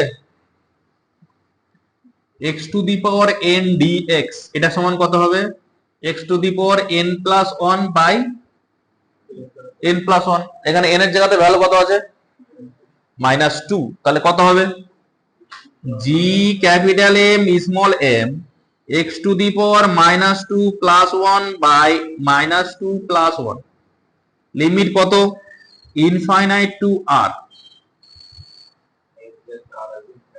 তাহলে এখান থেকে আমরা কি পেয়ে যাচ্ছি, -2 প্লাস 1, তাহলে -1, তাহলে -1টা বাইরে নিয়ে চলে আসি, তাহলে জি capital M small M by, আচ্ছা এটাকে -1 হবে একটা, আচ্ছা মাইনাসটা আমি এখানে লিখে দিচ্ছি। তাহলে এখানে কত থাকছে, x টু দি পাওয়ার -1, তাই না, তো -1 তার মানে কি, এটা আমরা 1/x লিখতে পারি, তাহলে ইনফাইনাইট টু r।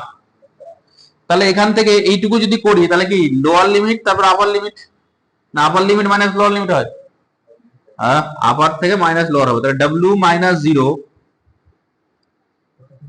উপরটা থেকে নিচেরটা ইকুয়ালস টু, এখানে কত হবে তাহলে, জি ক্যাপিটাল এম স্মল এম, এটা সমান এটা সমান এটা, তার মানে ওটা সমান এটা, তাহলে জি capital M small m 1 by r minus 1 by infinite, 1 by infinite মানে কত হয়, 0 হয়, মাইনাস সাইনটা ছেড়েছি। আচ্ছা, তাহলে w ইকুয়ালস টু কত পেয়ে যাচ্ছি বলো, তাহলে w equals to G capital M small M by R. দেখো গন্ডগোল পাকাবে না, এফ সমান কিন্তু G capital M small M by R square ছিল, এখানে কি পেলাম মাইনাস জি ক্যাপিটাল এম স্মল এম বা আর পেয়েছি, আর স্কোয়ার না, সামনে একটা মাইনাস সাইন পেয়েছি, হয়েছে। এটা কি পোটেনশিয়াল না পোটেনশিয়াল এনার্জি? পোটেনশিয়াল এনার্জি, এটা হচ্ছে gravitational potential energy. Gravitational potential energy, energy নামটা ভালো এখানকার বেশি দরকার। এবার তাহলে যদি আমি বলি গ্র্যাভিটেশনাল পোটেনশিয়াল এনার্জি কাকে বলে, তাহলে ডেফিনেশন কি বলবে?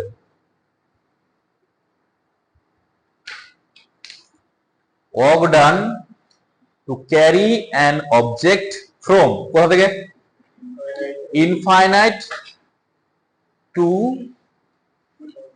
a point, কোথায় সে পয়েন্টটা? গ্র্যাভিটেশনাল ফিল্ডের মধ্যে,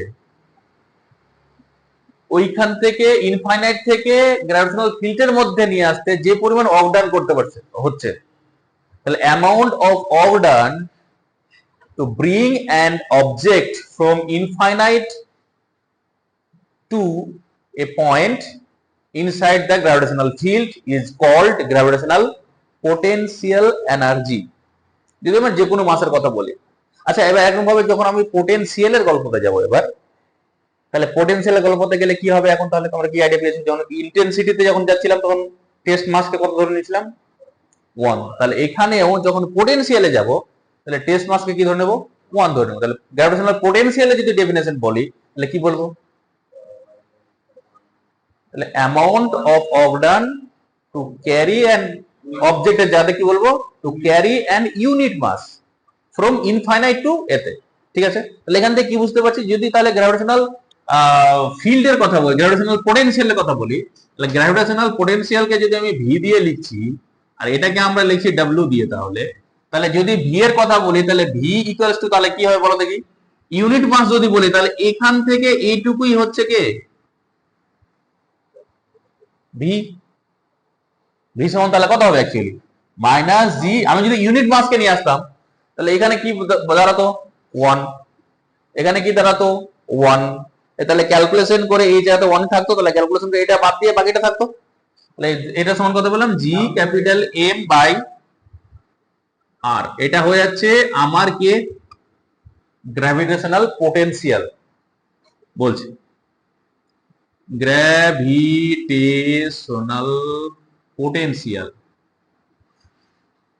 দেখো ভালো করে দেখবে, পোটেনশিয়াল কি বলছিলে তুমি? ডাব্লিউ কি বলছিলে?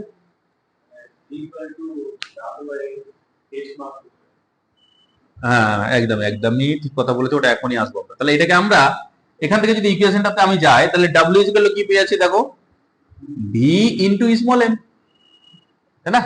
যেরকম ওর আগে ই ইনটু ইয়ে পাচ্ছিলাম, এফ ইজিক্যাল টু ই ইনটু স্মল এম পাচ্ছিলাম। তাহলে এটা হচ্ছে কি? এটা হচ্ছে কার কার মধ্যে রিলেশন বলো? Gravitational potential energy, gravitational potential. এটা লিখে নাও ভালো করে, কারণ এটা খুব কনফিউজিং একটা জায়গা, কারণ আমাদের খুব ভুল হয় এটা। এটা হচ্ছে রিলেশন বিটুইন গ্র্যাভিটেশনাল পোটেনশিয়াল, এটা হচ্ছে relation between gravitational potential and কি? Potential energy. পোটেনশিয়াল এনার্জি, তাহলে বোঝা গেছে দুটোর মধ্যে ডিফারেন্স টুকু, কি ডিফারেন্স আছে। ঠিক আছে, আসলে এখান থেকে বলো ইউনিট ডাইমেনশন কি হবে, নিজে থেকে বের করতে পারবে, বের করো। গ্র্যাভিটেশনাল পোটেনশিয়ালে তাহলে ইউনিট এন্ড ডাইমেনশন বের করো। তাহলে এখান থেকে বলো ভি সমান কত লিখবো? এই ইকুয়েশন থেকে যদি আমি লিখতে চাই তাহলে ভি ইকুয়াল টু কত হবে?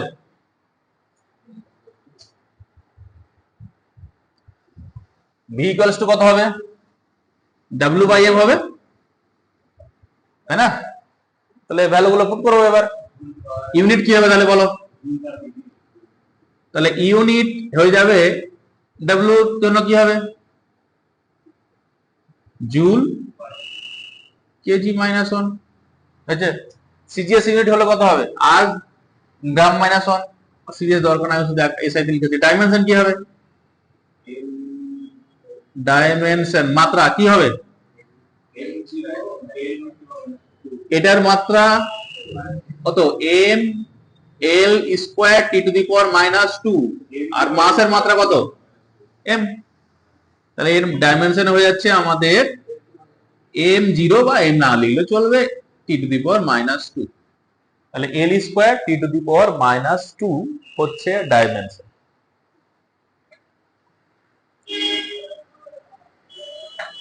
হয়েছে? আমাকে বলো এখান থেকে, বলতে পারবে মনে আছে কিনা আমি জানি না, আজকে তোমাদের পড়ানো হয়নি যদি চ্যাপ্টারটা, এটার সাথে সেম ডাইমেনশন যুক্ত একটা কোয়ান্টিটির নাম।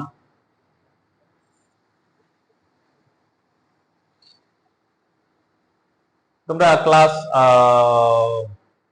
হিট ক্যাপাসিটি পড়েছিলে, মনে আছে? হিট ক্যাপাসিটি, হিট ক্যাপাসিটির ক্ষেত্রে বলা হতো ইউনিট, সরি, হিট ক্যাপাসিটির ক্ষেত্রে বলা হতো যে ইউনিট টেম্পারেচার চেঞ্জ করতে কোন অবজেক্টের যে পরিমাণ হিট লাগে, তাই না? তাই তো। আর যদি এর কথা বলি, কি বলছি তোমাদের,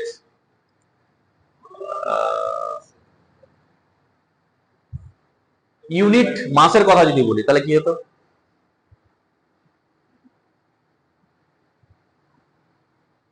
ইউনিট মাসের কোন অবজেক্টের কথা যদি বলতাম তাহলে এমনি ভাগ হতো, এখানে একটা কি থাকতো? থিটা মাইনাস ওয়ান থাকতো। আচ্ছা, ওটা নিয়ে এখন ঝামেলা করার দরকার নাই, একটা কোয়ান্টিটি আছে, এখন ওটা দিয়ে মাথা খারাপ হবে, দরকার নাই। এতটুকু মনে রাখো যে ডাইমেনশন এটা যখন আমি ওইটা চ্যাপ্টার পড়বো তখন যাতে বলে দেবো, ঠিক আছে? তাহলে এটা হচ্ছে তার ডাইমেনশন, এটা হচ্ছে তার ইউনিট। খুব ভালো কথা, এটা হচ্ছে এটা। আচ্ছা, তাহলে এখান থেকে কোশ্চেন আমি যদি জিজ্ঞাসা করি গ্র্যাভিটেশনাল পোটেনশিয়াল বা gravitational potential energy scalar quantity না ভেক্টর? স্কেলার, কিন্তু তার সাইন আছে। আচ্ছা, গ্র্যাভিটেশনাল পোটেনশিয়ালের ক্ষেত্রে সব সময়তে এই নেগেটিভ সাইনটা কেন যেন থাকে, নেগেটিভ সাইনটা যেন কোথাও বাদ না যায়, বুঝতে পেরেছো? কারণটা কি? গ্র্যাভিটেশনাল পোটেনশিয়াল অ্যাট্রাকশন ফোর্সের জন্য তৈরি হয়। হয়েছে?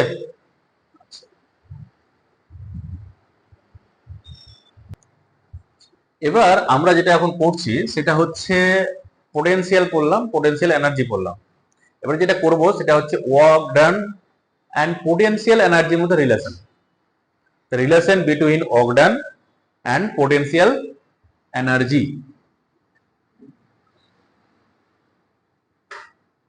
Relation between potential energy and work done, এটা আমরা এখন করবো আর কি। এবার তোমরা এটার একটু ধারণা অলরেডি পেয়ে গেছো আর কি। এদিকে দেখো বোর্ডের দিকে, ধরো এখানে একটা অবজেক্ট আমার আছে, সেটার মাস হচ্ছে ক্যাপিটাল এফ। ভালো করে বুঝবে, এটা এটা না বুঝলে এই চ্যাপ্টারের মেন জিনিসই পড়তে পারবে না, অঙ্ক করতে পারবে না, আর বুঝে গেলে খুব সোজা জিনিস। ধরো এখানে একটা পয়েন্ট যেটা কিনা এখান থেকে এটার ডিস্টেন্স হচ্ছে আর1, ঠিক আছে? তাহলে এখানকার পোটেনশিয়াল এনার্জি কত হবে যদি আমি এখানে একটা এম মাসের অবজেক্ট রাখি? তাহলে পোটেনশিয়াল এনার্জি কত হবে? এই পয়েন্টটার নাম দিলাম ধরো এ পয়েন্ট, এটাকে আর1 না লিখে আর এ লিখে, তাহলে আরো স্পষ্ট হবে। তাহলে পোটেনশিয়াল এনার্জি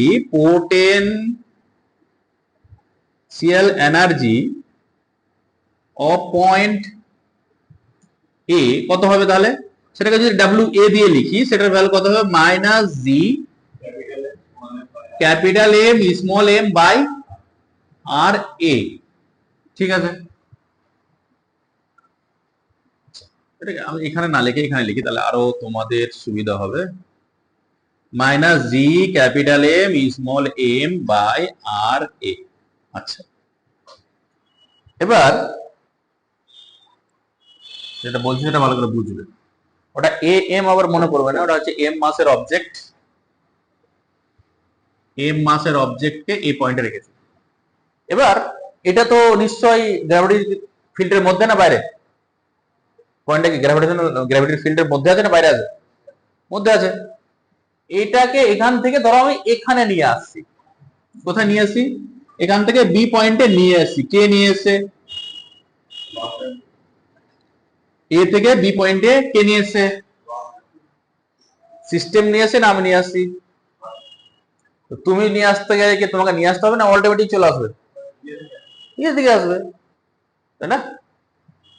তা আমি এক্সটার্নাল এজেন্টের গল্প যেহেতু বলছি, এক্সটার্নাল এজেন্টের আমরা হিসাব করব। তাহলে এখানে নিয়ে এসছি, এই মাসের অবজেক্টটাই আছে। তাহলে এখান থেকে এইটুকু ডিস্টেন্স আমি ধরো বললাম আর বি, ঠিক আছে? তাহলে এই পয়েন্টের পোটেনশিয়াল এনার্জি কত হবে? তাহলে potential energy of point B, সেটা ডাব্লিউ বি যদি বলি, তাহলে ডাব্লিউ বি ভ্যালু কত হবে? Minus G capital M small M by r B. আচ্ছা তোমরা আমাকে এটা কথা বলো, এই ইকুয়েশন দুটো থেকে বলো যে ডাব্লিউ এর ভ্যালু বেশি না ডাব্লিউ বি এর ভ্যালু বেশি? ভালো করে বলো। যদি ডাব্লিউ বি হতো তাহলে জিজ্ঞাসা তো করতাম না, সবাই পারতো। হ্যাঁ, ডাব্লিউ বি না ডাব্লিউ এ? কেন? সামনে মাইনাস সাইন আছে, ভালো করে দেখো। মানে এটার ভ্যালু যদিও এটার ভ্যালু হয়তো -5 পাবো আর এটার ভ্যালু হয়তো -4 পাবো, কিন্তু কোনটার ভ্যালু বেশি? -4 আর -5, এ দুটোর মধ্যে কোনটার ভ্যালু বেশি? -4 এর ভ্যালু বেশি। তার মানে ডাব্লিউ এ এর ভ্যালু বেশি, ডাব্লিউ বি এর ভ্যালু কম। যদি রিপালশন ফোর্সের জন্য হতো তাহলে কিন্তু ব্যাপারটা উল্টো হয়ে যেত, তখন কিন্তু এটার ভ্যালু কি হতো? বেশি, আর ওটার ভ্যালু কি হতো? কম হতো। কিন্তু যদি অ্যাট্রাকটিভ ফোর্সের জন্য পোটেনশিয়াল এনার্জি তৈরি হয়েছে, তার মানে কি কোনটার ভ্যালু কম? ডাব্লিউ বি এর ভ্যালু কম আর ডাব্লিউ এর ভ্যালু বেশি। আচ্ছা তাহলে আমাকে বলো যে গ্র্যাভিটেশনাল পোটেনশিয়াল এনার্জির ভ্যালু সবচেয়ে বেশি কোথায় হবে? সবচেয়ে বেশি ইনফাইনাইটে। তাহলে ইনফাইনাইটের ভ্যালু কত হবে? ইনফাইনাইটের ভ্যালু কত হবে? 0। পজিটিভ ভ্যালু কি হওয়ার চান্স আছে? তাহলে আমরা বুঝতে পারি, তাহলে একটা কথা এখান থেকে নোট করে নাও আর কি, যে gravitational potential will be maximum at infinite. বা একটু পরে আমরা আসবো, যদি আর্থে তাহলে উপরের দিকে যায়, আর্থ সারফেস থেকে যদি আস্তে আস্তে উপরের দিকে যায়, তাহলে গ্র্যাভিটেশনাল পোটেনশিয়াল এনার্জি বা পোটেনশিয়ালের ভ্যালু কি হবে? আস্তে আস্তে বাড়বে। ওই দুটো পয়েন্ট ভালো করে লিখে নাও, কারণ ডিসটেন্স যত বাড়বে পোটেনশিয়াল এনার্জির ভ্যালু তত বাড়বে, সেটা আমরা এখানে তার প্রমাণ পেলাম। তাহলে দুটো পয়েন্ট কি কি বললাম? একটা পয়েন্ট কি বললাম? the gravitational potential energy will be maximum at infinite. তাহলে gravitational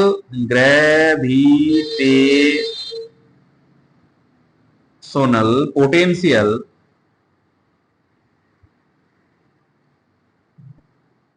energy will be maximum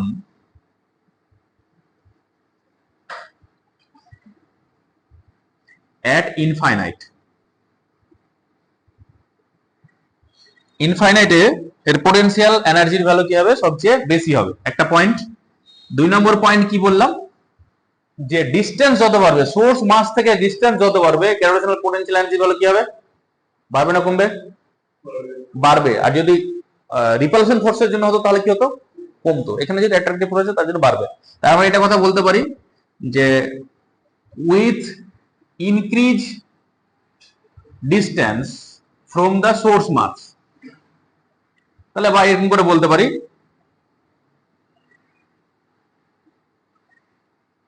distance বৃদ্ধির সাথে সাথে কি হবে? গ্র্যাভিটেশনাল পোটেনশিয়াল এনার্জির ভ্যালু আস্তে আস্তে বাড়বে।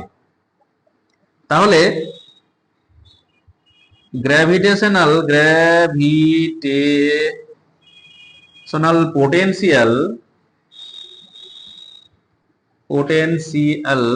এনার্জি বলতে পারি, পোটেনশিয়ালও বলতে পারি, এনার্জি উইল বি ইনক্রিজ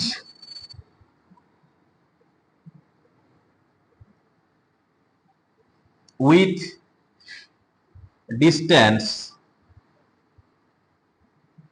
যত আমরা দূরে যাব তত কি হবে? গ্র্যাভিটেশনাল পোটেনশিয়াল এনার্জি তত বাড়বে। একরকম ভাবে যদি আমি জিজ্ঞাসা করি যে এইটা কি উল্টো হবে যদি বলি পৃথিবীর সারফেস থেকে হাইট বাড়ার সাথে সাথে গ্র্যাভিটেশনাল পোটেনশিয়াল এনার্জি তাহলে কি হবে? বাড়বে। তো ওই পয়েন্টটা লিখে নাও, gravitational potential energy will be increase with height. তাহলে ওই পয়েন্টটা লিখে নাও, gravitational potential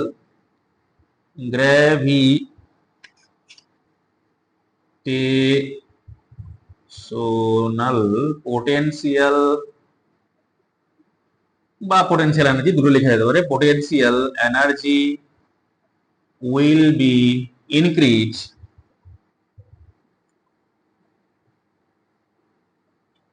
with height from the earth surface বলতে পারি, বা যে কোনো প্ল্যানেটের ক্ষেত্রে বলতে পারি আর কি। আমরা আর্থের জন্য যেহেতু বলছি, আর্থের জন্য অনেক সাথে জিজ্ঞাসা করে আর্থ। আচ্ছা, অন্য কোনো প্ল্যানেটের ক্ষেত্রে এটা কিন্তু ট্রু, যদি মুনের সারফেস থেকে উপরের দিকে যায় তবু কি ঘটবে? সেম ঘটনাই ঘটবে। তো শুধুমাত্র যেহেতু আর্থের জন্য আমরা অনেক সাথে আর্থের জন্য জিজ্ঞাসা করে, তাহলে আমরা আর্থের জন্য বললাম। এটা কিন্তু অনেক সময় এমসিকিউ জিজ্ঞাসা করে, এটাই জিজ্ঞাসা করেছে একবার, যে হাইট বাড়ার সাথে সাথে পটেনশিয়াল এনার্জি তাহলে বাড়বে না কমবে? আমাদের একটা ভুল ধারণা ঢুকে থাকতে পারে যে অ্যাকচুয়ালি কি মনে হতে পারে কমবে, কিন্তু কমবে না, কি অ্যাকচুয়ালি হবে? বাড়বে। হয়েছে? এবার যেটা করছিলাম সেটাতে আমরা যাব যে ওয়ার্ক ডানের সাথে পোটেনশিয়াল এনার্জির কি রিলেশন আছে। তাহলে আমাকে বলো যে এ পয়েন্টের পোটেনশিয়াল এনার্জি হচ্ছে এটা, বি পয়েন্টের পোটেনশিয়াল এনার্জি হচ্ছে এটা। তাহলে আমি একটা অবজেক্টকে এ থেকে বি পয়েন্টে নিয়ে আসলাম, তাহলে ইনিশিয়াল পয়েন্ট কোনটা? এ, আর ফাইনাল পয়েন্ট বি। তাহলে ওয়ার্ক ডান মানে কি? Change in potential energy. Work done মানে কি জানি? ভালো করে বুঝবে জায়গাটা। Work done equals to change in potential energy.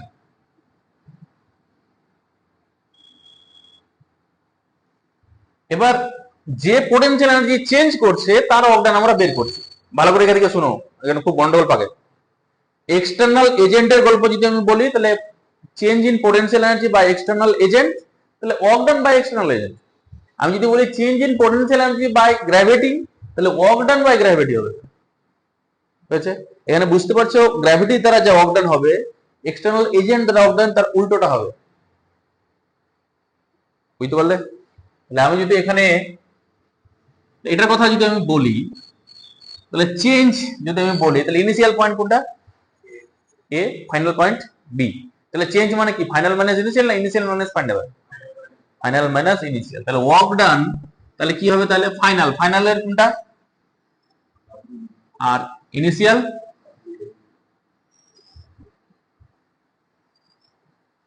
হয়েছে? তাহলে এখান থেকে আমরা ডিভাইড করে দিলে হয়ে যাবে। সাধারণত আমরা যেটা করি যে বড় ভ্যালুটা থেকে ছোট ভ্যালুটা বিয়োগ করে দিই। ঠিক আছে?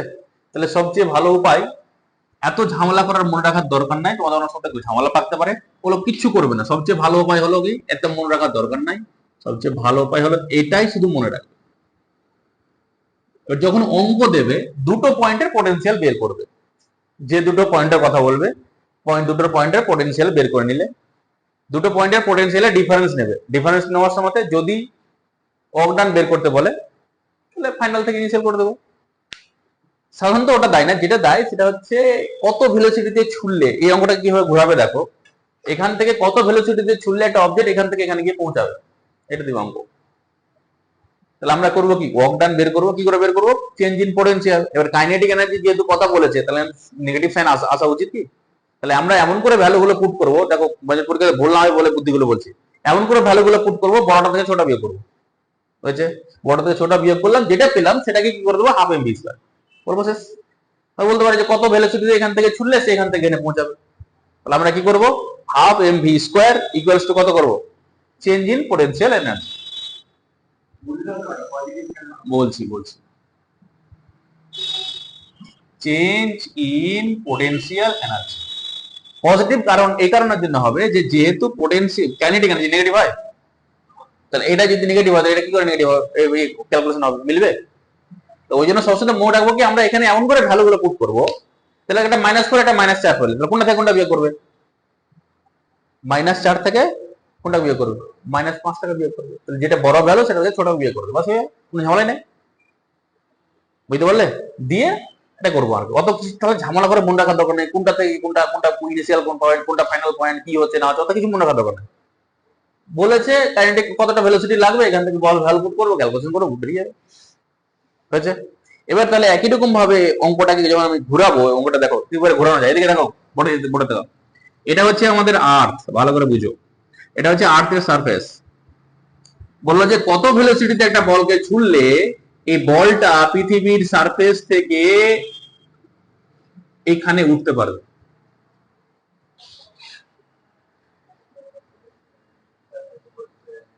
তাহলে আমাকে করতে হবে দুটো পয়েন্ট, এটা একটা পয়েন্ট, এটা একটা পয়েন্ট। তাহলে এটা একটা পয়েন্ট ইনিশিয়াল, এটা হলো ফাইনাল।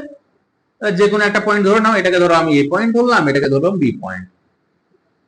কোনটা পয়েন্টের পোটেনশিয়াল এনার্জি ভ্যালু বেশি হবে? একটা শিখলাম, হাইট বাড়ার সাথে পোটেনশিয়াল এনার্জি ভ্যালু কি হবে? বাড়ে। তাহলে কোনটার ভ্যালু বেশি হবে? বি এর বেশি। আচ্ছা, বি এর পোটেনশিয়ালের ভ্যালু কত হবে বলো দেখি, সরাসরি বলো। এখান থেকে এই টোটাল ডিসটেন্স কত হবে? এটা হলো আর, এটা হলো এইচ। তাহলে এখান থেকে টোটাল ডিসটেন্স কত হবে? তাহলে ডাব্লিউ বি এর ভ্যালু হবে মাইনাস জি ক্যাপিটাল এম, যদি আর্থ এর মাস ক্যাপিটাল এম ধরি আর এখানে মাস যদি স্মল এম ধরি, তাহলে capital M small M by কত হবে? এখান থেকে এইটুকু এইচ, এখান থেকে এইটুকু আর, তাহলে এইচ প্লাস আর, যদিও এইচ আর আর এর ভ্যালু সেম, তাহলে এইচ প্লাস আর, তাহলে অ্যাকচুয়ালি হয়ে যাবে minus G capital M small M by 2r। হয়ে গেল? ঠিক আছে? আর এখানে পোটেনশিয়াল এনার্জি ভ্যালু কত হবে সেটা যদি ডাব্লিউ এ বলি, তাহলে minus G capital M small M by এখান থেকে এইটুকু ডিসটেন্স কত? আর। হয়েছে? এবারে বুঝতে পারছি এটুকুর ভ্যালু বেশি, এটার ভ্যালু কি হয়? কম। তাহলে আমরা করব কি, এটা থেকে এটা বিয়োগ করব না এটা থেকে এটা বিয়োগ করব? বি থেকে এ করে দেব, তাই না? তাহলে যদি করি তাহলে কত ভ্যালু পাবো?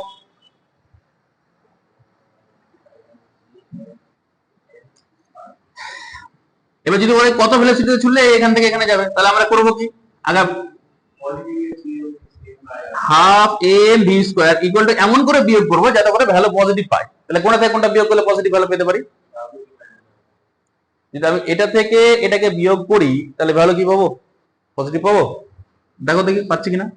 Minus G capital M small M by 2r minus, আবার মাইনাস আছে, বুঝছে? এটা করলে কি হবে? ভ্যালু পজিটিভ পাবো। পাচ্ছি না, কারণ এখানে মাইনাস মাইনাসে প্লাস হয়ে যাবে। এখানে হাফ, এটা থেকে হাফ বাদ দিচ্ছি বলতে গেলে, তাহলে জি capital M small M by R যদি কমন নিয়ে নিই তাহলে 1 মাইনাস হাফ থাকছে তো। তাহলে এখানে ভ্যালু কত পেয়ে যাচ্ছি? জি capital M small M by 2r is equal to half m V square. তাহলে এম এম কেটে দিলাম। তাহলে এখান থেকে আমরা ক্যালকুলেশন যদি করি তাহলে 2 কেটে দাও, তাহলে V equals to G capital M by R, তারপরে কি রুট ওভার। আচ্ছা, এটাকে এটা লেখা যায় বোর্ডে দিকে টাকা ভালো করে। অনেক অঙ্কতে পৃথিবীর মাস বলে দেবে না, ঠিক আছে? তখন কিন্তু এই ম্যানিপুলেশন যেটা এখন শেখাচ্ছি সেটা এখন কাজে লাগবে। দেখো এইটুকুর জায়গাতে আমরা দেখো স্মল জি আর এর সাথে একটা রিলেশন করেছিলাম না, small g is equal to g m by r square করেছিলাম, মনে আছে? তাহলে জি এম এর ভ্যালু কত? জি ইনটু কত? আর স্কয়ার। তাহলে কোন জায়গাতে যদি ভ্যালু না জানা থাকে পৃথিবীর মাস, তাহলে আমরা করবো কি, ওটাকে ম্যানিপুলেশন করার জন্য জি এম এর জায়গাতে কত পুট করবো? জি আর স্কয়ার বাই আর। ঠিক আছে? ঠিক আছে না? ওখানে দেখো, তাহলে এখান থেকে ক্যালকুলেশন করলে একটা কেটে যাবে, তাহলে কত হচ্ছে? রুট ওভার জি আর। তাহলে এই ভেলোসিটিতে ভ্যালু পুট করে দেবো, জি এর ভ্যালু আছে কি, আর এর ভ্যালু কি আছে, এইটা যদি আমি ভ্যালু পুট করে দিই, এটুকুর ভ্যালু রুট ওভার, এটুকুর ভ্যালু 8 কিমি পার আওয়ার আছে। তারপরে অনেক শিখবো আর কি। এটা যদি আমি ভ্যালু পুট করে দিই, মানে এই ভেলোসিটিতে যদি একটা অবজেক্টকে আমরা ছুড়ি তাহলে কি হবে? কি হবে?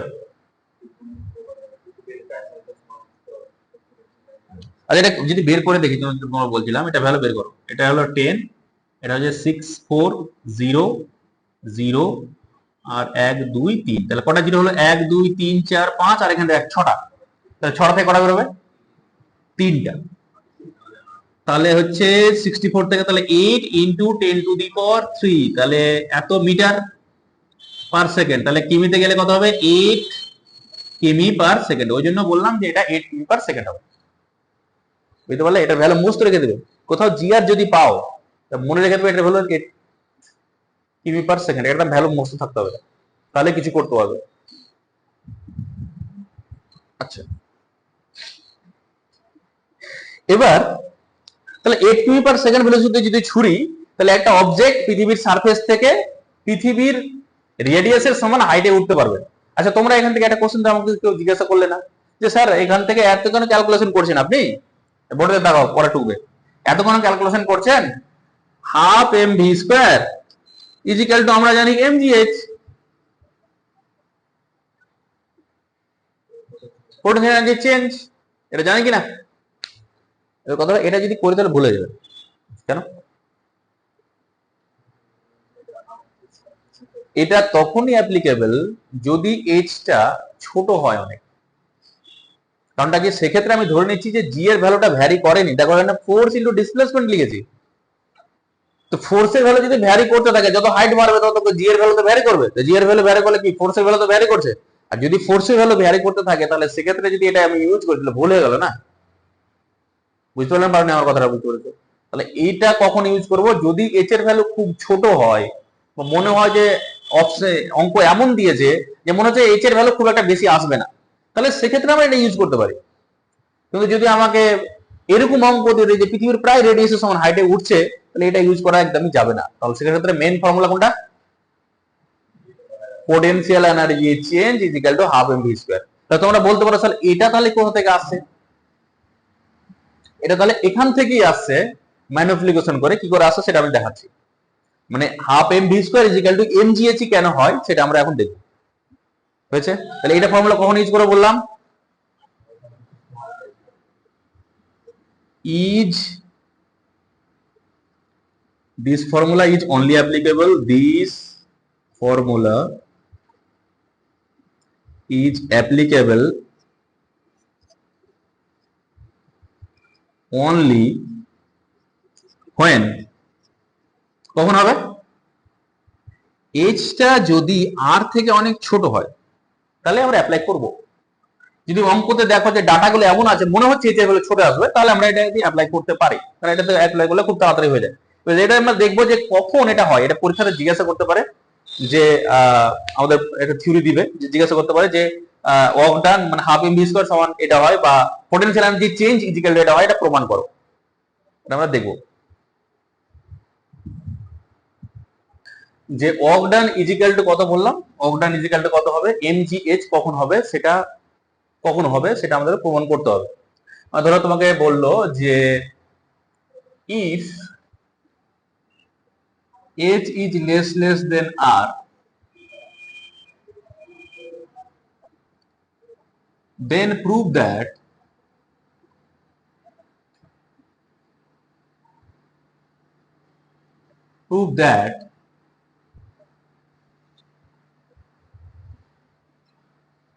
to pull an object to height h from the earth surface is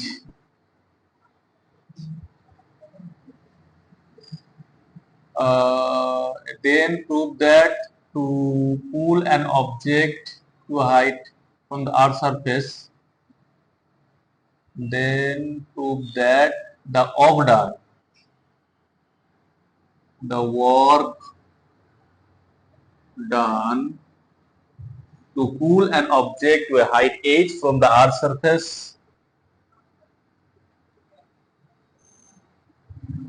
is mgh।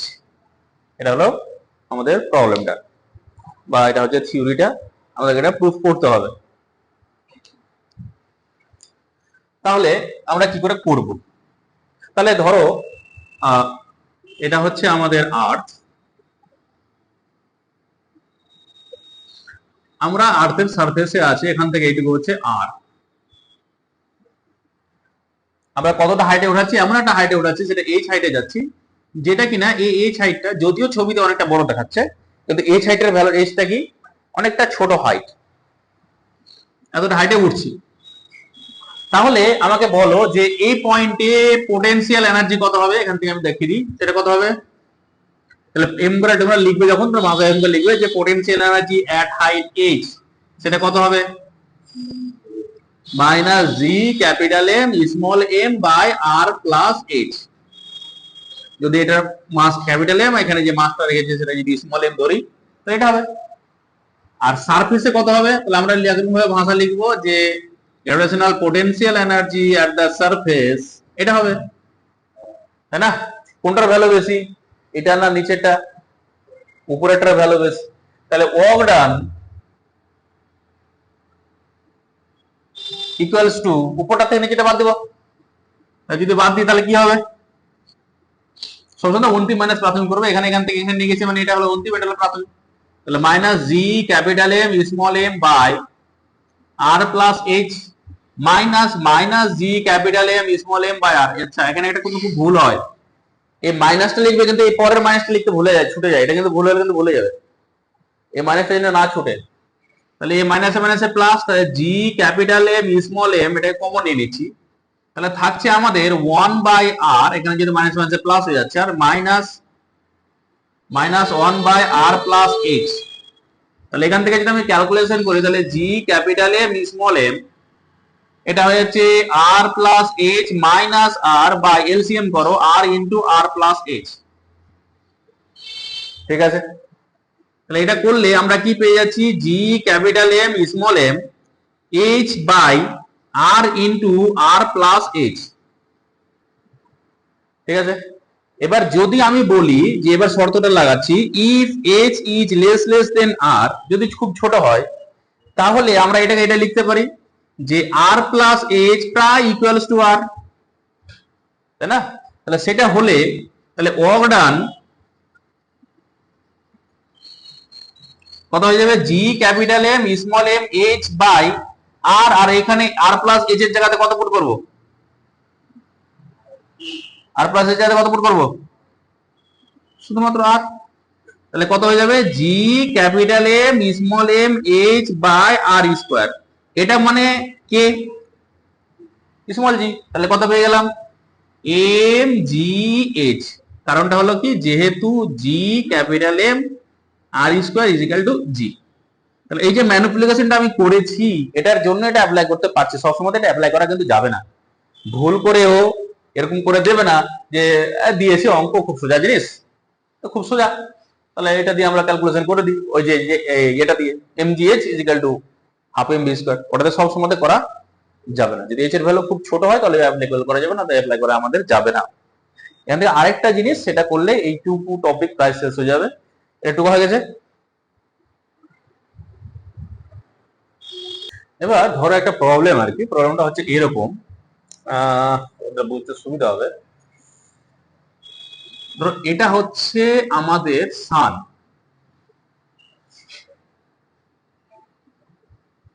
ঠিক আছে, আর সানের চারিদিকে কে ইয়ে করছে, বিভিন্ন রকম প্ল্যানেট রোটেট করছে। এটা ধরো আর্থের রেডিয়াস, এটা হচ্ছে আর্থ, ঠিক আছে, যদি একদম সার্কুলার পাথে রোটেট করে না, ইলিপ্টিক্যাল পাথে করে, আমরা সেটা পরে দেখবো আর কি। এবার আমার কথা হলো যে এই সানের মাস হচ্ছে ক্যাপিটাল এম আর আর্থের মাস হচ্ছে, আচ্ছা এটা কাজ করো, সান এম এস এর মাস হচ্ছে ক্যাপিটাল এম ধরলাম। আচ্ছা, এখান থেকে এই ডিস্টেন্সটুকু কিছু একটা আছে, ধরো এখান থেকে এইটুকু ডিস্টেন্স হলো ক্যাপিটাল এল। আমি যেটা কোশ্চিন করছি সেটা হচ্ছে একটা আমি অবজেক্টকে যার মাস হচ্ছে স্মল এম পৃথিবীর সারফেস থেকে, আচ্ছা এটাকে একটু এরকম করে আঁকি তাহলে তোমাদের সুবিধা হবে, এটা একটা বড় করে আঁকছি, এর রেডিয়াস, পৃথিবীর রেডিয়াস হচ্ছে ক্যাপিটাল আর, ঠিক আছে, একটা অবজেক্টকে পৃথিবীর সারফেস থেকে, এর সেন্টার টু সেন্টার ডিস্টেন্স হচ্ছে এল, পৃথিবীর সারফেস থেকে একটা অবজেক্টকে ছুটছি, চালাচ্ছি, ছেড়ে দিচ্ছি, এমন ভেলোসিটি দিয়ে চালাচ্ছি যাতে করে এটা এখানে এসে পৌঁছায়। কোথায় এসে পৌঁছায়? এমন ডিস্টেন্সে যেখান থেকে সান আর আর্থের মাঝামাঝি। তার মানে এখান থেকে এইটুকু ডিস্টেন্স কত হবে? আর এখান থেকে এইটুকু ডিস্টেন্স কত হবে? L/2। তাহলে কোশ্চিন হলো আমার যে পৃথিবীর সারফেস থেকে কত ভেলোসিটিতে ছুড়লে সেটা এখানে এসে পড়বে বা এখানে চলে আসবে, বা এটাকে উল্টো ভাবে বলো, বেটার হবে। এর সারফেস থেকে ছুড়লে, কারণ অ্যাকচুয়ালি এর সানের পোটেনশিয়াল কি হবে? সানের মাস বেশি, তার পোটেনশিয়াল বেশি হবে না কম হবে? নেগেটিভ সাইন আছে, তাই না? আচ্ছা, এখান থেকেই করো। আমাদের মাস আমরা তো লিখছি না এখন, অত ঝামেলা করার দরকার না। আমরা মাসের ভ্যালু যেহেতু লিখছি না, ক্যাপিটাল এম স্মল এম, যেহেতু এই দুটো মাসের ভ্যালু লিখছি না, যেটা 10,000 আর 5,000 এটা কিছু লিখছি না, এটা দিয়ে করো। এখান থেকে একটা অবজেক্টকে আমি ছুঁড়বো, তাহলে এখান থেকে এখানে আসলে কতটা ওয়ার্ক ডান করতে হবে? প্রথম কথা, ওয়ার্ক ডান কতটা করতে হবে? কোশ্চেন হলো এটা, calculate work done.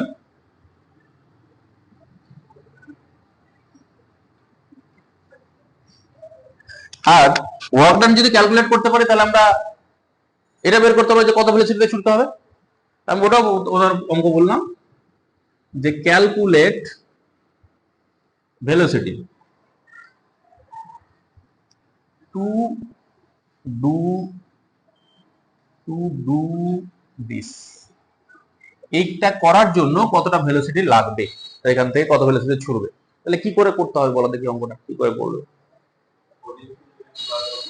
Initial point কোনটা? সারফেস। তাহলে আগে এই পয়েন্টে পোটেনশিয়াল এনার্জি বের করতে হবে, এটাকে এই পয়েন্ট ধরে নিলাম। তাহলে এই পয়েন্টে পোটেনশিয়াল এনার্জি কত হবে বলো? তাহলে পোটেনশিয়াল এনার্জি, আচ্ছা এটার মাস স্মল এম ধরলাম, পোটেনশিয়াল এনার্জি এট এ পয়েন্ট কত হবে বলো? আর্থের জন্য কত হবে?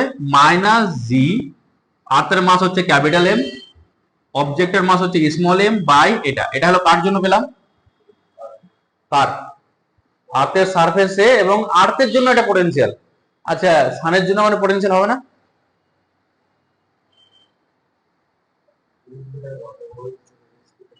হবে না, হবে না কেন? এটা কি ইনফাইনাইট ডিস্টেন্স আছে? তাহলে কেন হবে না? এর জন্য পোটেনশিয়াল থাকবে, এর জন্য থাকবে, আরো 10টা প্ল্যানেট থাকবে, তার জন্য থাকবে পোটেনশিয়াল। আমরা এখন দুটো অবজেক্ট নিয়ে করছিলাম, ওই জন্য এখন 3টা অবজেক্ট দিলাম। 1,00,000টা অবজেক্ট মিলে একে অ্যাট্রাক্ট করতে পারে, করতে পারে। তাহলে প্রত্যেকের জন্য পোটেনশিয়াল হবে, টোটাল পোটেনশিয়াল কি হবে? সবারই পোটেনশিয়াল অ্যাড হবে। বুঝতে পারছো আমার কথা? তাহলে এটা গেল কার জন্য? আর্থের জন্য। প্লাস এবার কার জন্য হবে? সানের জন্য। তাহলে সানের জন্য কত হবে? জি সানের মাস, এর মাস বাই, আচ্ছা সরি মাইনাস সাইন ছেড়ে দিয়েছি, মাইনাস সাইনটা ছাড়াবো না, ভুলে যাবে। মাইনাস জি, এটার মাস বাই রেড, এখান থেকে এটুকু ডিসটেন্স কত হবে? এল মাইনাস আর। এল মাইনাস আর হয়েছে। এটা গেল কোথাকার?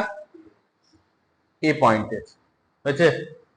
এবার নিয়ে আসছি কোথায়? এখানে নিয়ে আসতে হবে। তাহলে এটা হলো বি পয়েন্টের। তাহলে potential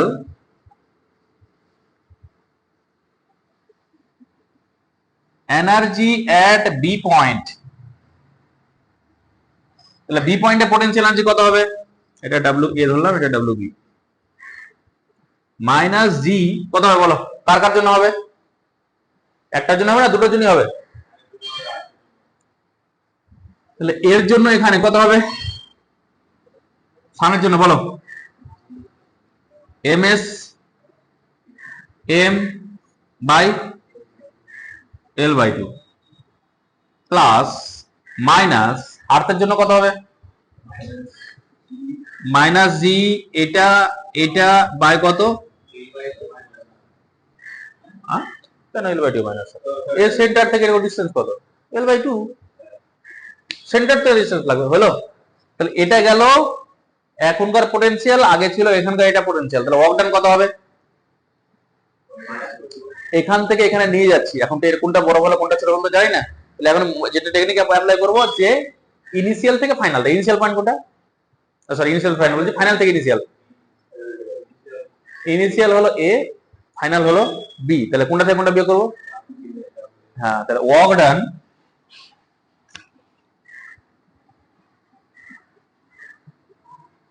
equals to final minus initial, সবসময় মনে রাখবে, ডাব্লিউ বি মাইনাস ডাব্লিউ এ।